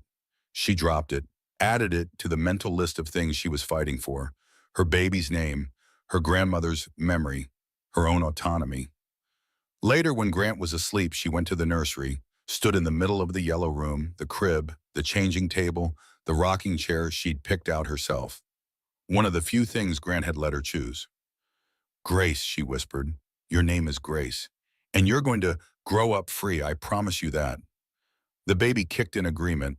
Lottie sat in the rocking chair, rocked slowly, let the rhythm calm her racing heart. 72 days until the gala. 72 days until everything changed. She could do this. She was doing this. For Grace, for herself, for every other woman Grant might hurt if she didn't stop him. The hardest part was admitting she'd known all along. Every red flag she'd dismissed, every excuse she'd made, every time she'd looked the other way. She'd known, deep down. She'd just been too scared to admit it. But fear had kept her small. Fear had kept her compliant. Fear had nearly cost her everything. Not anymore. Now fear was fuel. Now fear was motivation. Now fear was the thing pushing her forward instead of holding her back. She rocked in the chair until dawn. Watched the city lights give way to sunrise. 52 floors up. So high. But she wasn't thinking about falling anymore. She was thinking about flying. Sunday yoga became Lottie's lifeline. Every week for 8 weeks, she drove to the studio in Queens. Did 15 minutes of stretches in the back corner, then slipped out the side exit to the safe house 3 blocks away. The operation was growing. Every week, Torres showed her updates. More agents recruited, more fake identities created, more of Grant's contacts neutralized or flipped. Week 5 brought unexpected news. Diane Reynolds, Grant's mother, had agreed to cooperate. She what? Lottie couldn't believe it. Diane. We approached her carefully, Torres explained, showed her evidence of Grant's financial crimes first, not the domestic violence. That would have made her defensive. But the fraud, the investors he'd destroyed, that reached her. What did she say? She cried, said she'd raised him better, said his father would be ashamed. Then she asked how she could help. His father was worse than Grant. That's where he learned it. Torres nodded. We suspected. Mrs. Reynolds Sr. mentioned that too. Said she'd spent 40 years making excuses for her husband. She wasn't going to make them for her son anymore. Will she be at the gala? Yes, she'll act normally, play her part, but she'll also testify when the time comes, against her own son. That takes courage. Lottie thought about Diane, about the question she'd asked weeks ago. Did your husband hurt you? And Diane's shaking hands, her white face, her admission. That was different. Maybe it wasn't different after all. Maybe Diane was finally seeing that. The sessions at the safe house became more detailed. Lottie practiced wearing the necklace, pressing the panic button, speaking clearly for the audio recording, moving naturally for the video. Agent Winters worked with her on body language. You need to act normal, not stiff, not obviously scared, just yourself. Grant knows how you move, how you talk. Any change will alert him. They ran scenarios. What if Grant grabbed her arm? What if he pushed her? What if he tried to isolate her from the crowd? Each scenario had a protocol, a response, a way for the agents to intervene without blowing the operation. Remember, Torres said, we have 500 agents in that room. Every single person will be ours. Waiters, caterers, musicians, photographers, guests, security, all of us. Grant will be the only civilian there besides you. What about Vivian? Vivian will be there as your guest. She'll stay close. She's also been trained. She knows the signals, knows the protocols. What about my OB? Will there be medical staff? 2 doctors, 3 nurses, all federal agents with medical training. Ambulance outside, hospital on standby. We're not taking chances with you or the baby. Lottie was 28 weeks pregnant now. 7 months, obviously showing, Grant's behavior had evolved. He'd stopped touching her stomach, stopped acknowledging the pregnancy except to criticize her changing body, made comments about post-baby weight loss, about getting back to normal, as if she'd ever been normal, as if their life together had ever been anything but a carefully constructed lie. At home, she played her part perfectly, smiled through his criticisms, agreed with his decisions, let him control everything. But she was documenting now. Photos of bank statements, screenshots of emails, recordings of phone calls, everything Torres had asked for. Week 6 brought a scare. Grant found her laptop open to a document she shouldn't have had access to, one of his business files. She'd been looking up information Torres needed, hadn't closed it fast enough. "What is this?" His voice was ice. Her mind raced. "I don't know. I was checking my email. That must have been open from when you used my laptop last week." "I didn't use your laptop last week." "You must have. I haven't looked at business documents." "Why would I?" He stared at her. She held his gaze, didn't look away, didn't flinch. Inside her heart was pounding so hard she thought he must hear it. But outside she was calm, confused, innocent. "Close it," he finally said, "and stay out of my files." "Of course, I'm sorry." He walked away. She closed the laptop with shaking hands. That was too close, too dangerous. She couldn't make mistakes like that. That night she lay awake next to Grant, her hand on her belly, Grace kicking steadily, strong, insistent, reminding her why she was doing this. She thought about the question Dr. Bradshaw had asked. What would she tell her daughter? What advice would she give? The answer was clear now. She'd tell Grace to trust her instincts, to believe herself when something felt wrong, to leave at the first sign of control, to value her own life above anyone else's expectations. She'd tell Grace that surviving wasn't weakness, that asking for help was courage, that fighting back was heroic even when it didn't feel heroic. She'd tell Grace that her mother had been scared too, but she'd fought anyway, for both of them. "Starting over feels impossible," Lottie whispered to the ceiling, to herself, to no one. "But staying feels like dying slowly, and I won't let you grow up thinking this is love." The words felt true, real, like finally admitting something she'd known for a long time but couldn't say. Week 7 brought more preparation. The gala was getting close. 35 days, 5 weeks. So close, Lottie could almost feel it. Torres brought Marcus Doyle to the safe house. The divorce attorney Viv had mentioned months ago. He spread papers across the table. "Mrs. Reynolds, Charlotte, I want to explain what happens legally after the arrest." "Call me Lottie, everyone does." "All right, Lottie. The moment Grant is arrested, we file emergency protective order, custody petition, asset freeze, dissolution of power of attorney. All of it simultaneously." He walked her through each document, where to sign, what each form meant, how the legal process would unfold. "Your grandmother's property will be returned within 30 days. The rest of the assets will take longer. But you'll have access to accounts immediately, enough to support yourself and the baby."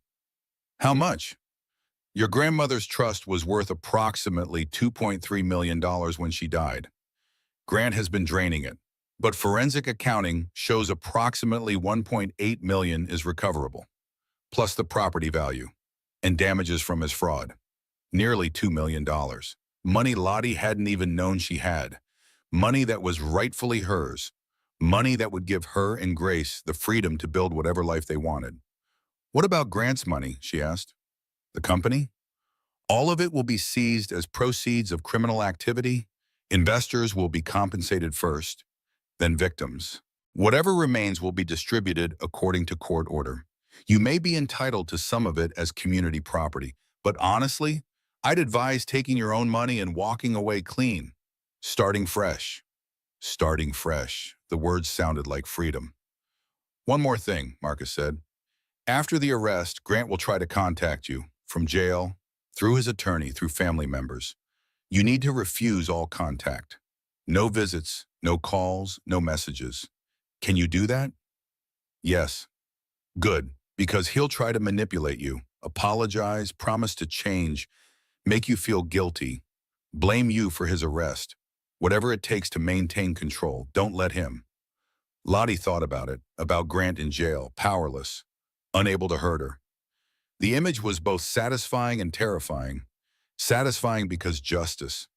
Terrifying because she knew how vindictive he could be, how far he'd go to punish her. "What if he gets out?" she asked. "What if he makes bail?" "He won't. We're charging him with multiple felonies. Flight risk, danger to public. No judge will grant bail. And even if one did, the protective order stands. He comes near you, he goes back to jail. Simple as that." Simple. Nothing about this was simple. But maybe after, maybe then it would be. That night, Grant came home with a dress bag Final fitting tomorrow, 9 a.m., don't be late. The champagne silk, the dress that would cling to her 7-month pregnant body, the dress she'd wear while 500 federal agents watched her husband incriminate himself. I'll be ready, she said. Good. This gala has to be perfect. Everything has to be perfect. No mistakes. No mistakes, she agreed. But she was thinking about his mistakes, about how many he'd made, about how they were all about to catch up with him. Week 8, 3 weeks until the gala. Lottie was exhausted. The pregnancy was getting harder. Her back hurt. Her feet swelled. She couldn't sleep comfortably anymore. Grace was running out the room. Every kick felt like it was against Lottie's ribs, or bladder, or some other vital organ. But she kept going, kept pretending, kept playing her part. Sunday yoga, 2 hours at the safe house. Torres showed her the final guest list, 500 names, all agents, all coordinated, all ready. This is really happening, Lottie said. This is real. This is real. Are you ready? No, but I'm doing it anyway. That's all we can ask. Charlotte? Torres paused, seemed to choose her words carefully. I need you to understand something. The moment we arrest Grant, your life changes forever. You'll never be anonymous or anonymous again. The press will cover this. Your name will be public. People will have opinions. Some will support you. Some will blame you. Can you handle that? Lottie thought about it, about strangers knowing her business, about being judged, about losing her privacy forever. A year ago, the thought would have terrified her, made her want to hide, made her stay silent. But she wasn't that person anymore. Let them judge, she said. I know the truth. That's enough. Torres smiled. Good. That's what I hoped you'd say. That night, Lottie drove home and sat in her car in the parking garage. Did her thing, her ritual, counted, breathed, prepared herself. But this time she didn't feel trapped. She felt powerful, like she was choosing to go inside, not because she had to, but because she had a plan, a mission, an end game. She looked at herself in the rearview mirror. How many women have sat in parked cars, she said aloud, gathering courage to go home? Too many, way too many. But she was about to change that, at least for herself, and maybe for others who'd see her story and find their own courage. She went inside. Grant was in his office. She didn't disturb him, just made dinner, ate alone, cleaned up, went to the nursery. The yellow room was finished now, everything ready for Grace, clothes folded, diapers stacked, books on the shelf, a room waiting for a baby who would grow up free. Lottie sat in the rocking chair, put her hands on her belly, felt Grace moving, strong, determined, already fighting to make room for herself in a space too small. You're going to be just fine, Lottie whispered. Better than fine. You're going to be loved, protected, free, and you'll never know what it's like to be afraid in your own home. 21 days until the gala. 3 weeks. She could survive anything for 3 weeks. She'd survived this long. She'd survive the rest. And then she'd finally live. 2 weeks before the gala, everything started to crack. Grant's behavior changed, became unpredictable, erratic, like he sensed something was wrong but couldn't figure out what. He'd be charming one moment, violent the next. Lottie never knew which version she'd get. He accidentally bumped into her in the hallway, hard enough to make her stumble, caught her before she fell. Clumsy, he said, smiled, but his eyes were calculating. He started asking more questions. Where exactly was yoga today? Why is your phone always dying? Who's been calling you? Each question made her heart race, but she prepared for this, had answers ready, stayed calm, gave him nothing to latch onto. Then on a Thursday morning, 11 days before the gala, he found her hospital bag. She'd packed it secretly, hidden it in the back of the guest room closet, the closet he never opened. Except he did, that morning, and found it. She woke up to him standing in the bedroom doorway holding the bag. His face was terrifying. Not angry, worse, blank, emotionless, like looking at a stranger. What is this? His voice was too quiet. She sat up slowly, 8 months pregnant now, moving carefully. A hospital bag, for when I go into labor. Why is it packed now? You're not due for another month. The doctor said to have it ready in case the baby comes early.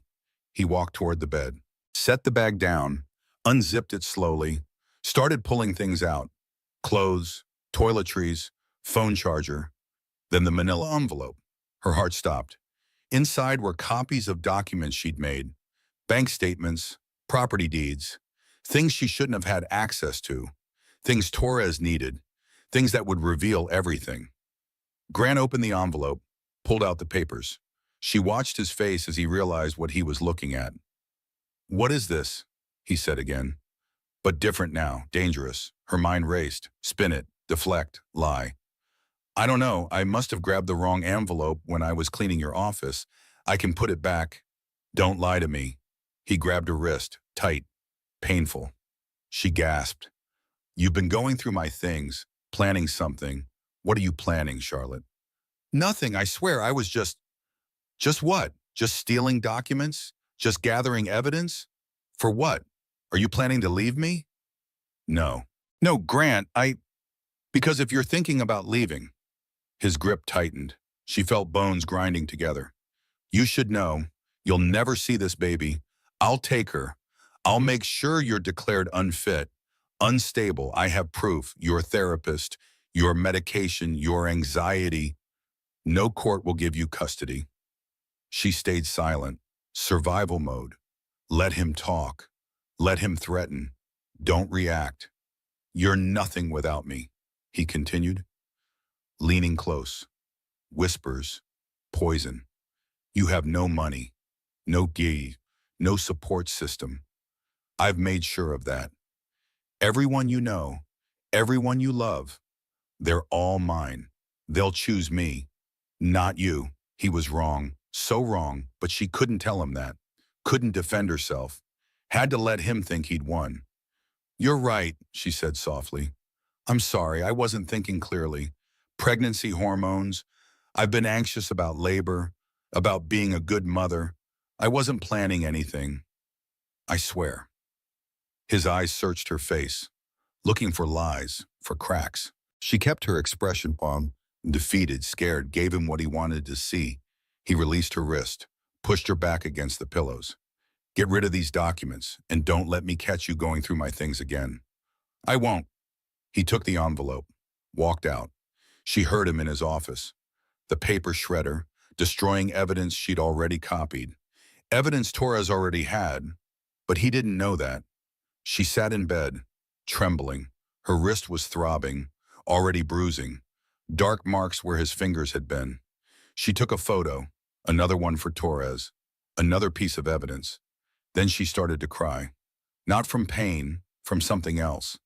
The recognition of where she was, how deep she'd fallen, how close to the edge she'd come. She was 8 months pregnant, trapped in a penthouse with a man who'd just threatened to take her baby. 11 days from a sting operation that might work or might blow up in her face, and she was so tired, so unbearably tired. The baby kicked, hard, painful, like she was angry, like she was saying, "Wake up, Mom, fight, don't give up now." "I don't know if I can do this," Lottie whispered. "I don't know if I'm strong enough." But she had to be. She had no choice.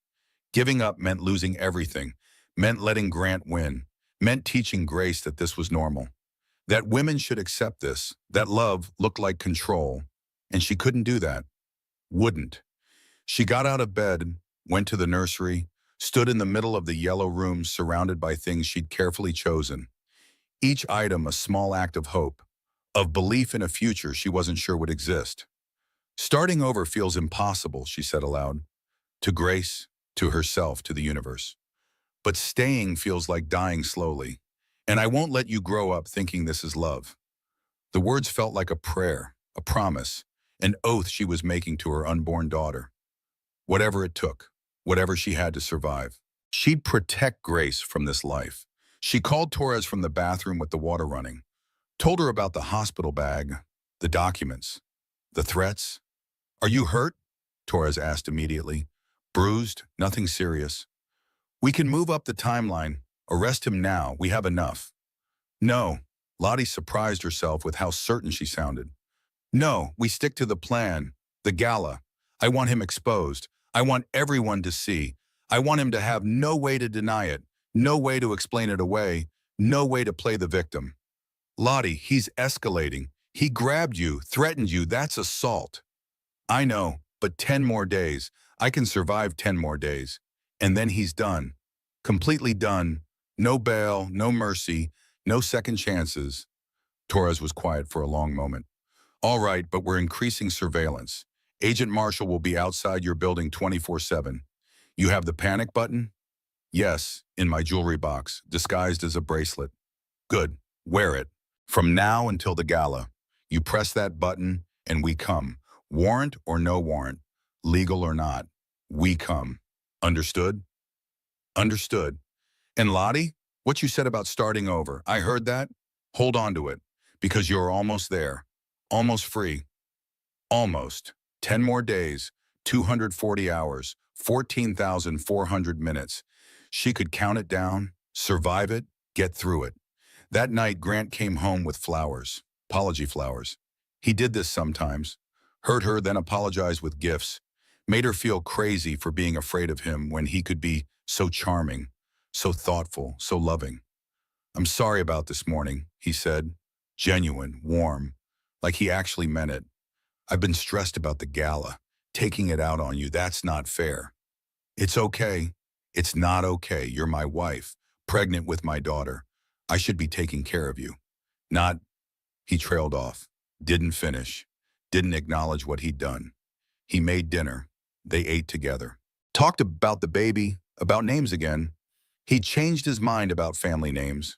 Said Grace was fine, perfect even. Lottie's grandmother would have been proud. It was disorienting. This version of Grant. Kind, attentive. Almost like the man she'd married, or thought she'd married, before she realized that man had never existed, had been a carefully crafted performance designed to lure her in, to make her feel safe before the trap closed. After dinner, he wanted sex. She went through the motions.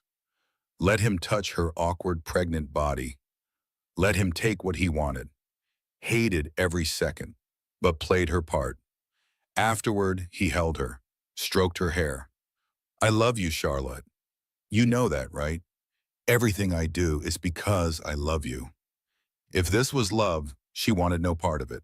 But she nodded against his chest, made agreeable sounds, counted the seconds until he fell asleep and she could escape to the bathroom. When his breathing evened out, she got up carefully, went to her sanctuary, sat on the cold tile floor, let herself fall apart for 10 minutes, cried silently, gasped for air, pressed her fist to her mouth to muffle the sounds. Then she pulled herself together, washed her face, fixed her hair, looked at her reflection. She looked tired, worn down, but not broken. Not yet. 10 more days. She could do this, had to do this, for Grace, for herself, for every other woman who'd sat on a bathroom floor at midnight, wondering if this was all life had to offer. The answer was no. Life had more, better, different. She just had to survive long enough to see it. She went back to bed. Grant's arm came around her automatically, possessive even in sleep. She lay there staring at the ceiling, counting recessed lights. 16. Always 16, but not for much longer. Soon she'd be in a different room, different ceiling, different life. Without Grant, without fear, without constantly calculating how to survive the next conversation. The thought kept her going through the longest night of her life.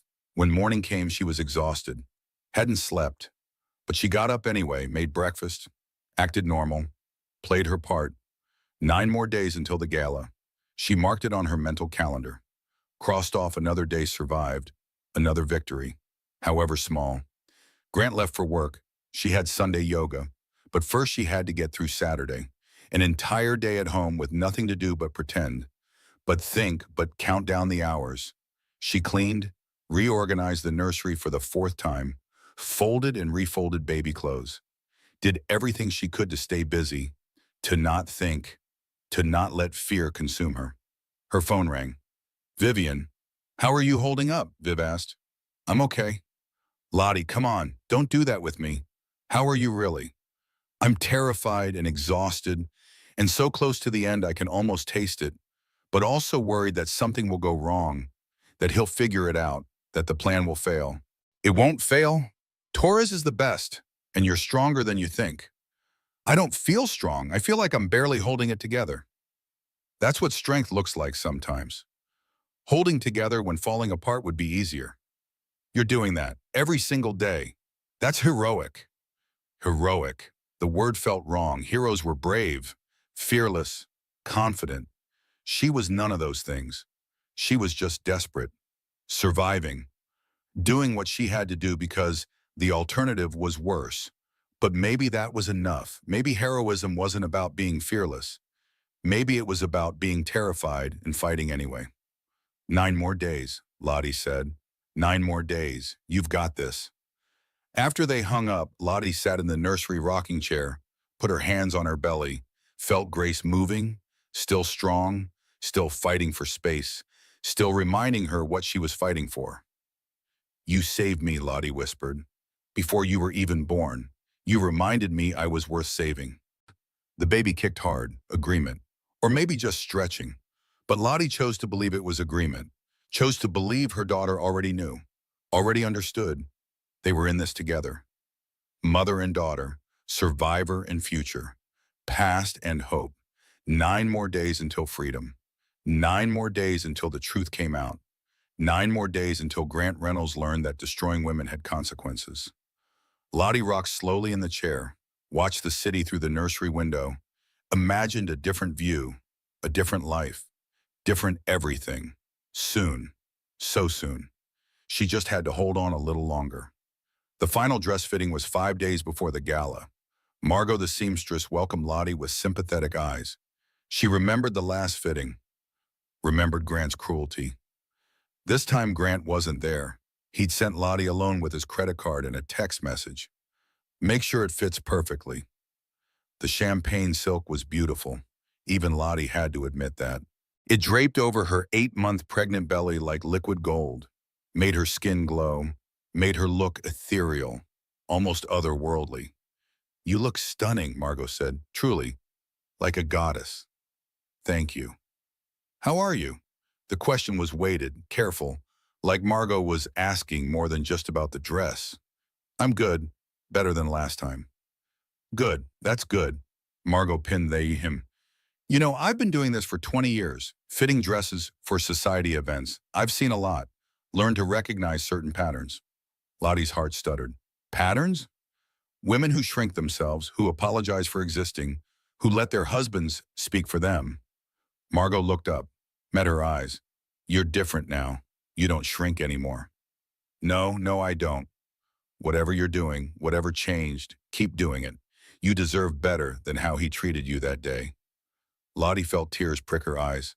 This stranger, this woman who'd pinned her dress months ago, had seen her, really seen her, when so many others looked away. Thank you, Lottie said softly. That means more than you know. The dress will be delivered Wednesday. Day before the gala. You're going to be magnificent. I hope you know that. Magnificent. Not small, not diminished, not less than. Magnificent. Lottie held on to that word as she drove home. Magnificent. She was going to walk into that gala and be magnificent, while her husband's world crumbled around him.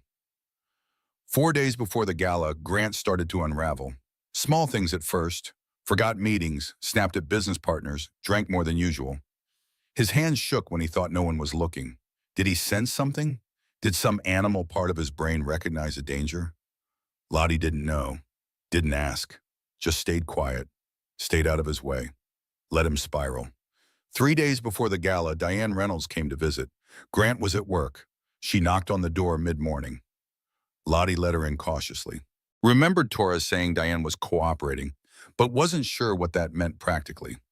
Charlotte, dear, may I come in? Of course. They sat in the living room, uncomfortable silence. Then Diane spoke.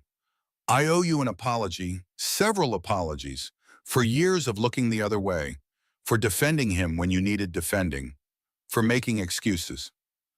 Lottie didn't know what to say. I told myself it was different, Diane continued, that my marriage to Grant's father was unfortunate, a product of a different time, but that Grant would be better. I raised him to be better. Mrs. Reynolds, Diane, please. Diane, you don't have to. Yes, I do. You asked me that question weeks ago, remember? You asked if my husband hurt me. Diane's hands shook. She folded them in her lap. The answer is yes, for 40 years. And I did nothing, said nothing, made myself small so he could feel big. Told myself I was protecting my children when really I was teaching them that this was normal, that this was love. That must have been hard, Lottie said quietly. It was survival, just like what you're doing now. I see it, I recognize it, and I won't be complicit anymore. When they arrest Grant, when this all comes out, I'll testify. I'll tell them everything I witnessed. Every time he grabbed you, every cruel word, every moment of control, all of it. Even though he's your son, especially because he's my son, I failed him by not stopping this sooner, by not getting him help, by enabling his worst qualities. But I won't fail you, or my granddaughter. She deserves to grow up in a world where this isn't normal, where women don't have to shrink. Lottie started crying, couldn't help it. This woman who'd been her enemy, her critic, her judge, was now her ally, her witness, her support. Thank you, she managed. No, thank you for having the courage to stop him, for protecting my granddaughter from the legacy I almost perpetuated. Diane reached over, took Lottie's hand. What's her name? You must have decided by now. Grace, after my grandmother. Grace, that's perfect. Grace for the grace it took to survive. Grace for the grace of a new beginning. After Diane left, Lottie sat in the quiet penthouse and felt something shift. She wasn't alone, wasn't fighting by herself, had allies, had people who believed her, who saw her, who would stand beside her when the moment came. 2 days before the gala, Grant came home early, found her in the nursery. She was organizing baby clothes for the 100th time. Nervous energy, needing to stay busy. Are you ready for Friday? He asked. I think so. Remember, smile, look happy. Don't embarrass me. I won't. Good. He walked over, touched her stomach. First time in weeks. This was bad timing, but we'll make it work. Family man image. Could actually help the business. He was talking about Grace like she was a prop, a photo opportunity, not a person, not his daughter, just another tool for his image. Right, Lottie said, kept her voice neutral. After the baby comes, we'll get you back in shape. Personal trainer, nutritionist, I want my wife back. His wife, like she was a possession that had been temporarily damaged and needed restoration. Not a human growing a human. Not a woman who'd carried his child for 9 months. Whatever you think is best, she said. The words tasted like ash. He kissed her forehead, left the nursery. She stayed there, counted to 100, breathed one more day after today, then the gala, then freedom. The next day passed in a blur, last-minute preparations. Grant was obsessive. Everything had to be perfect. The seating chart, the menu, the music, the schedule. He reviewed it all a dozen times, changed details, second-guessed decisions, drove the event planners crazy. Lottie stayed quiet, let him spiral. Knew something none of them knew, that this gala wasn't what he thought it was, that his perfect event was actually a perfectly constructed trap. That night she couldn't sleep, lay awake running through the plan, everything she had to do, everything that could go wrong, every contingency Torres had prepared for. The necklace would be delivered tomorrow morning. Agent Winters disguised as a jewelry courier. Lottie would wear it all day, get used to it, practice pressing the panic button, make sure everything worked. The dress would arrive tomorrow afternoon. She'd hang it in the closet, pretend to be excited, play the role of the eager wife. And then Friday, the gala, 500 federal agents. One husband who had no idea what was coming. She put her hand on her belly, felt Grace moving, still awake, still restless. Maybe she could sense her mother's anxiety. Maybe babies knew more than anyone gave them credit for. Tomorrow everything changes, Lottie whispered. Are you ready? Grace kicked, hard, like she was saying yes, like she was saying let's do this. Lottie smiled in the dark. Her daughter had more courage than she did, had been fighting for space since conception, had been demanding to be seen, to be acknowledged, to take up room in a world that told women to be small. Grace was already a warrior, already a survivor, already perfect. I'm going to protect you, Lottie promised.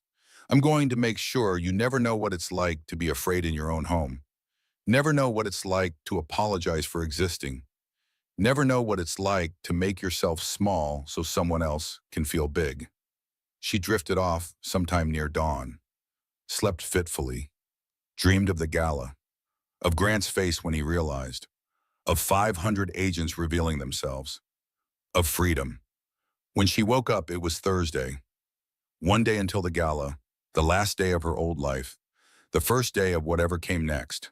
She got up, made breakfast, went through the motions, and waited for the necklace to arrive, for the dress to be delivered, for the final pieces to fall into place. Grant left for work early, last-minute gala preparations at the venue.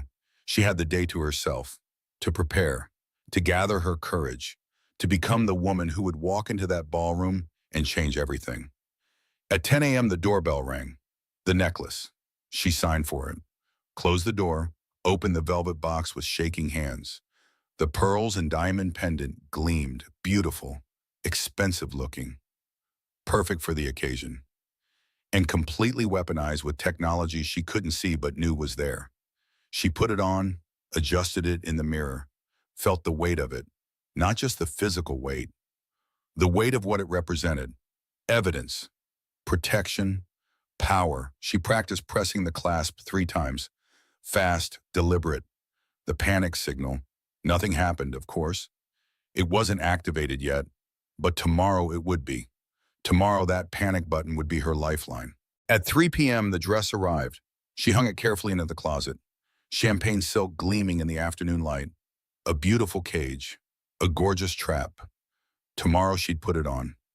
Walk into that ballroom on Grant's arm, play the part of the dutiful wife one last time, and then she'd watch his world burn. She was ready as she'd ever be. 8 months pregnant, terrified, determined, magnificent. Tomorrow the performance of a lifetime. Tomorrow justice. Tomorrow freedom.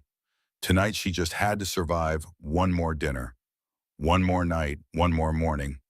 Then it would all be over. Grant came home at 8, exhausted, stressed, poured himself 3 fingers of scotch, drank it in 2 swallows. Everything's ready, he said. Tomorrow's going to be perfect. My crowning achievement. 20 years, 500 guests, the most important night of my life. He had no idea how right he was. It would be the most important night of his life, just not in the way he thought. I'm proud of you, Lottie said, played her part. You've worked so hard for this. Yes, I have, and you'll be there, by my side, looking beautiful, being perfect, not ruining anything. I won't ruin anything, she promised. And she meant it. She wouldn't ruin his gala. The FBI would do that. 500 federal agents would do that. Justice would do that. She was just going to stand there and watch. That night, she lay in bed next to Grant for the last time. She didn't know it was the last time, but she felt it somehow, felt the finality, the ending. Tomorrow she'd sleep somewhere else, somewhere safe, somewhere he couldn't reach her, somewhere she could finally breathe. She closed her eyes, thought about Margot the seamstress, about her words. You're going to be magnificent. Yes, she was. Tomorrow she'd be magnificent. Tomorrow she'd be brave. Tomorrow she'd be free. Tomorrow she'd watch Grant Reynolds learn that destroying women had consequences. That control was an illusion. That karma was real. Tomorrow everything would change. She fell asleep counting down. Hours, minutes, seconds, until the gala, until the truth, until freedom. One more night. She could survive one more night. She'd survived everything else. She'd survived this too. Lottie woke at 6 a.m. Grant was singing in the shower, cheerful, excited, completely oblivious to what was coming. By 3 p.m. she was ready, hair swept up, makeup flawless, the necklace with its hidden camera around her throat, the champagne silk dress draped perfectly over her 8-month belly. She looked magnificent. Grant adjusted the necklace, didn't realize he was touching a federal recording device. Perfect. Don't ruin this, Charlotte. I won't ruin it, she promised, and meant it completely. The car pulled up to the Riverside Hotel, red carpet, cameras flashing, Grant's hand possessive on her back.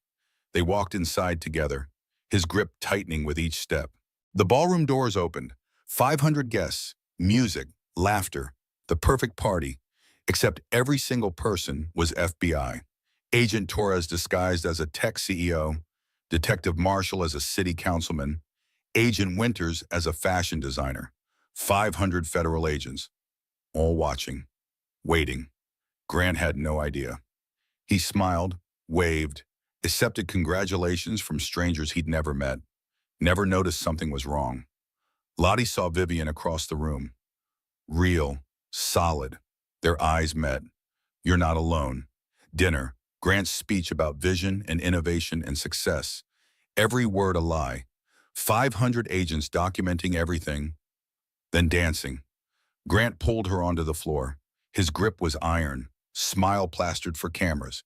He leaned close, whispered, I know about Marcus Doyle. I know about the FBI. Did you really think you could outsmart me? Her blood froze. He knew. Tonight there's going to be an accident, he continued, voice deadly. You're going to fall. Pregnancy complications. So tragic. And I'll be the grieving widower with full control of your estate and our child. She tried to pull away. His grip tightened, bruising. You made me do this. You forced my hand. His hand moved to her waist, pressed hard, where the baby was. Grace kicked frantically. Grant, please. The baby. Collateral damage. She reached for the panic button, but Grant was faster. He ripped the necklace from her throat. Pearls scattered across marble. The sound echoed. People stopped, turned. His mask dropped completely. You think you're clever? He shook her. Hard, violent. Her head snapped back. You think these people will save you? He shook her again. Harder. She felt something warm. Blood running down her legs. The baby. No. Grant, stop. The baby. He shook her a third time. You embarrassed me. You ruined everything. Then everything exploded. FBI, hands up. Torres, gun drawn. Marshall tackled Grant, hard. 20 agents swarmed, 50, 100. Every guest revealing badges, weapons, federal authority everywhere. FBI, federal marshal, get on the ground. Grant fought, screamed, you can't do this. I'm Grant Reynolds. I own this city. You're Gala? Torres kneeled beside Lottie. Mr. Reynolds, every single person in this room works for the federal government.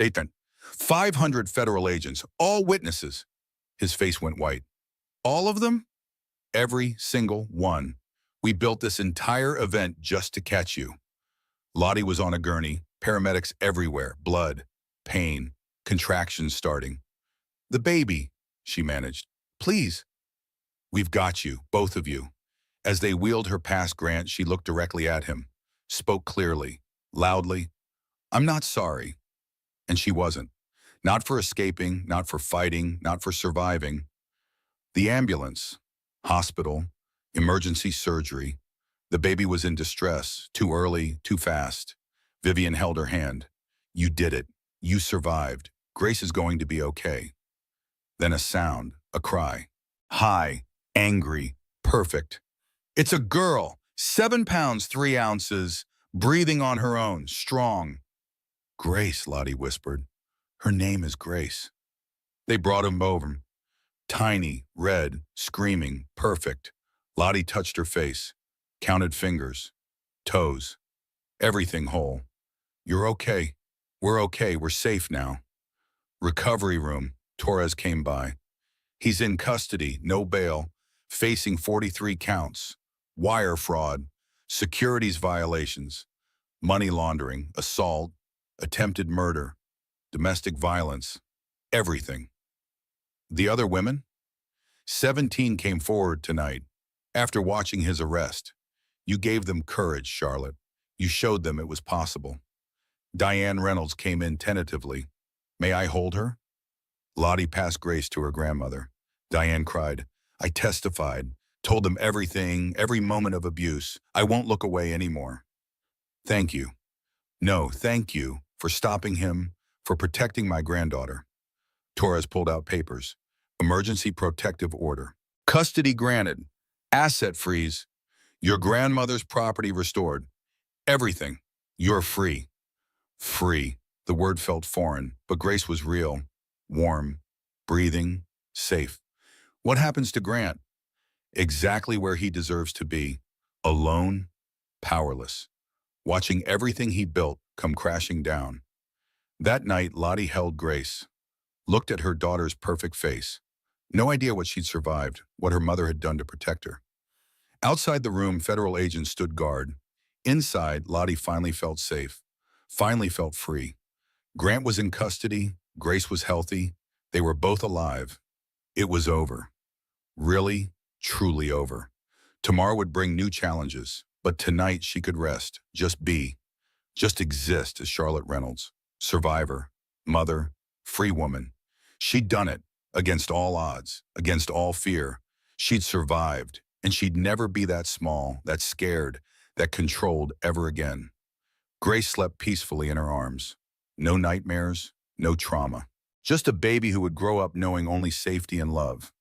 And somewhere in a federal holding cell, Grant Reynolds sat alone, finally powerless, finally caught, finally facing consequences. Justice had been served, with 500 witnesses, perfect documentation, ironclad evidence. Lottie closed her eyes, let herself believe it, let herself feel it. Freedom. 3 days postpartum. Marcus Doyle entered with documents. Emergency protective order, granted. Full custody, granted. Asset freeze complete. Your grandmother's property restored. The trust fund he drained, we recovered $1.8 million. You're looking at close to $3 million. Financial security, independence, freedom. What about Grant? Arraignment tomorrow, 43 counts. He's looking at 40 years minimum, life maximum. He'll never be free again. Agent Torres arrived next. 17 women testified. The evidence is overwhelming. The case is ironclad. What you did last night, Charlotte, you didn't just save yourself. You saved every woman he would have hurt next. Diane Reynolds knocked softly. I'm testifying tomorrow. Everything I witnessed, every incident, all of it. Even though he's your son? Especially because he's my son. Grace is going to grow up knowing that family doesn't protect abusers. That love means speaking truth even when it's hard. Lottie held Grace, thought about Dr. Bradshaw's question from months ago. What would you tell your daughter? Now she knew. She'd tell Grace to trust her instincts, to believe herself when something felt wrong, to value her own life above anyone's expectations, that her mother had been scared too, but fought anyway, for both of them. I finally understood, Lottie whispered to Grace. I hadn't been weak for staying. I'd been strategic. Every day I survived was a day I gathered evidence. Every smile I faked was armor. I'd been planning my escape all along. I just hadn't known it yet. 6 months later, a different apartment, smaller, warmer, actually hers. Grace crawled across the floor. 6 months old, perfect, happy, safe. Vivian visited. You look different. Happy, actually happy. I'm happy, really, genuinely happy. The trial had been 3 months ago. Lottie had testified, faced Grant's attorney, refused to be broken, guilty on all counts, 40 years to life, no parole for 30 years. She hadn't felt victorious. She'd felt lighter, like she'd been carrying his shame, and finally put it down. It was never hers to carry. What's next? Viv asked. Work. I start back at the nonprofit next month, leading a new program, advocacy for pregnant domestic violence survivors, helping other women in situations like mine. Grace knocked over blocks, laughed, pure joy, no trauma, no fear, just a happy baby who'd never known anything but safety and love. That afternoon, a letter arrived. Grant's final appeal had been denied. The conviction stood. It was over.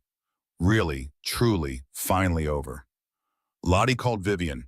The appeal was denied. He's in prison for the rest of his life. How do you feel? Lighter, like I've been carrying his shame my whole marriage, and I finally put it down. It was never mine to carry. That night, Lottie looked at herself in the mirror.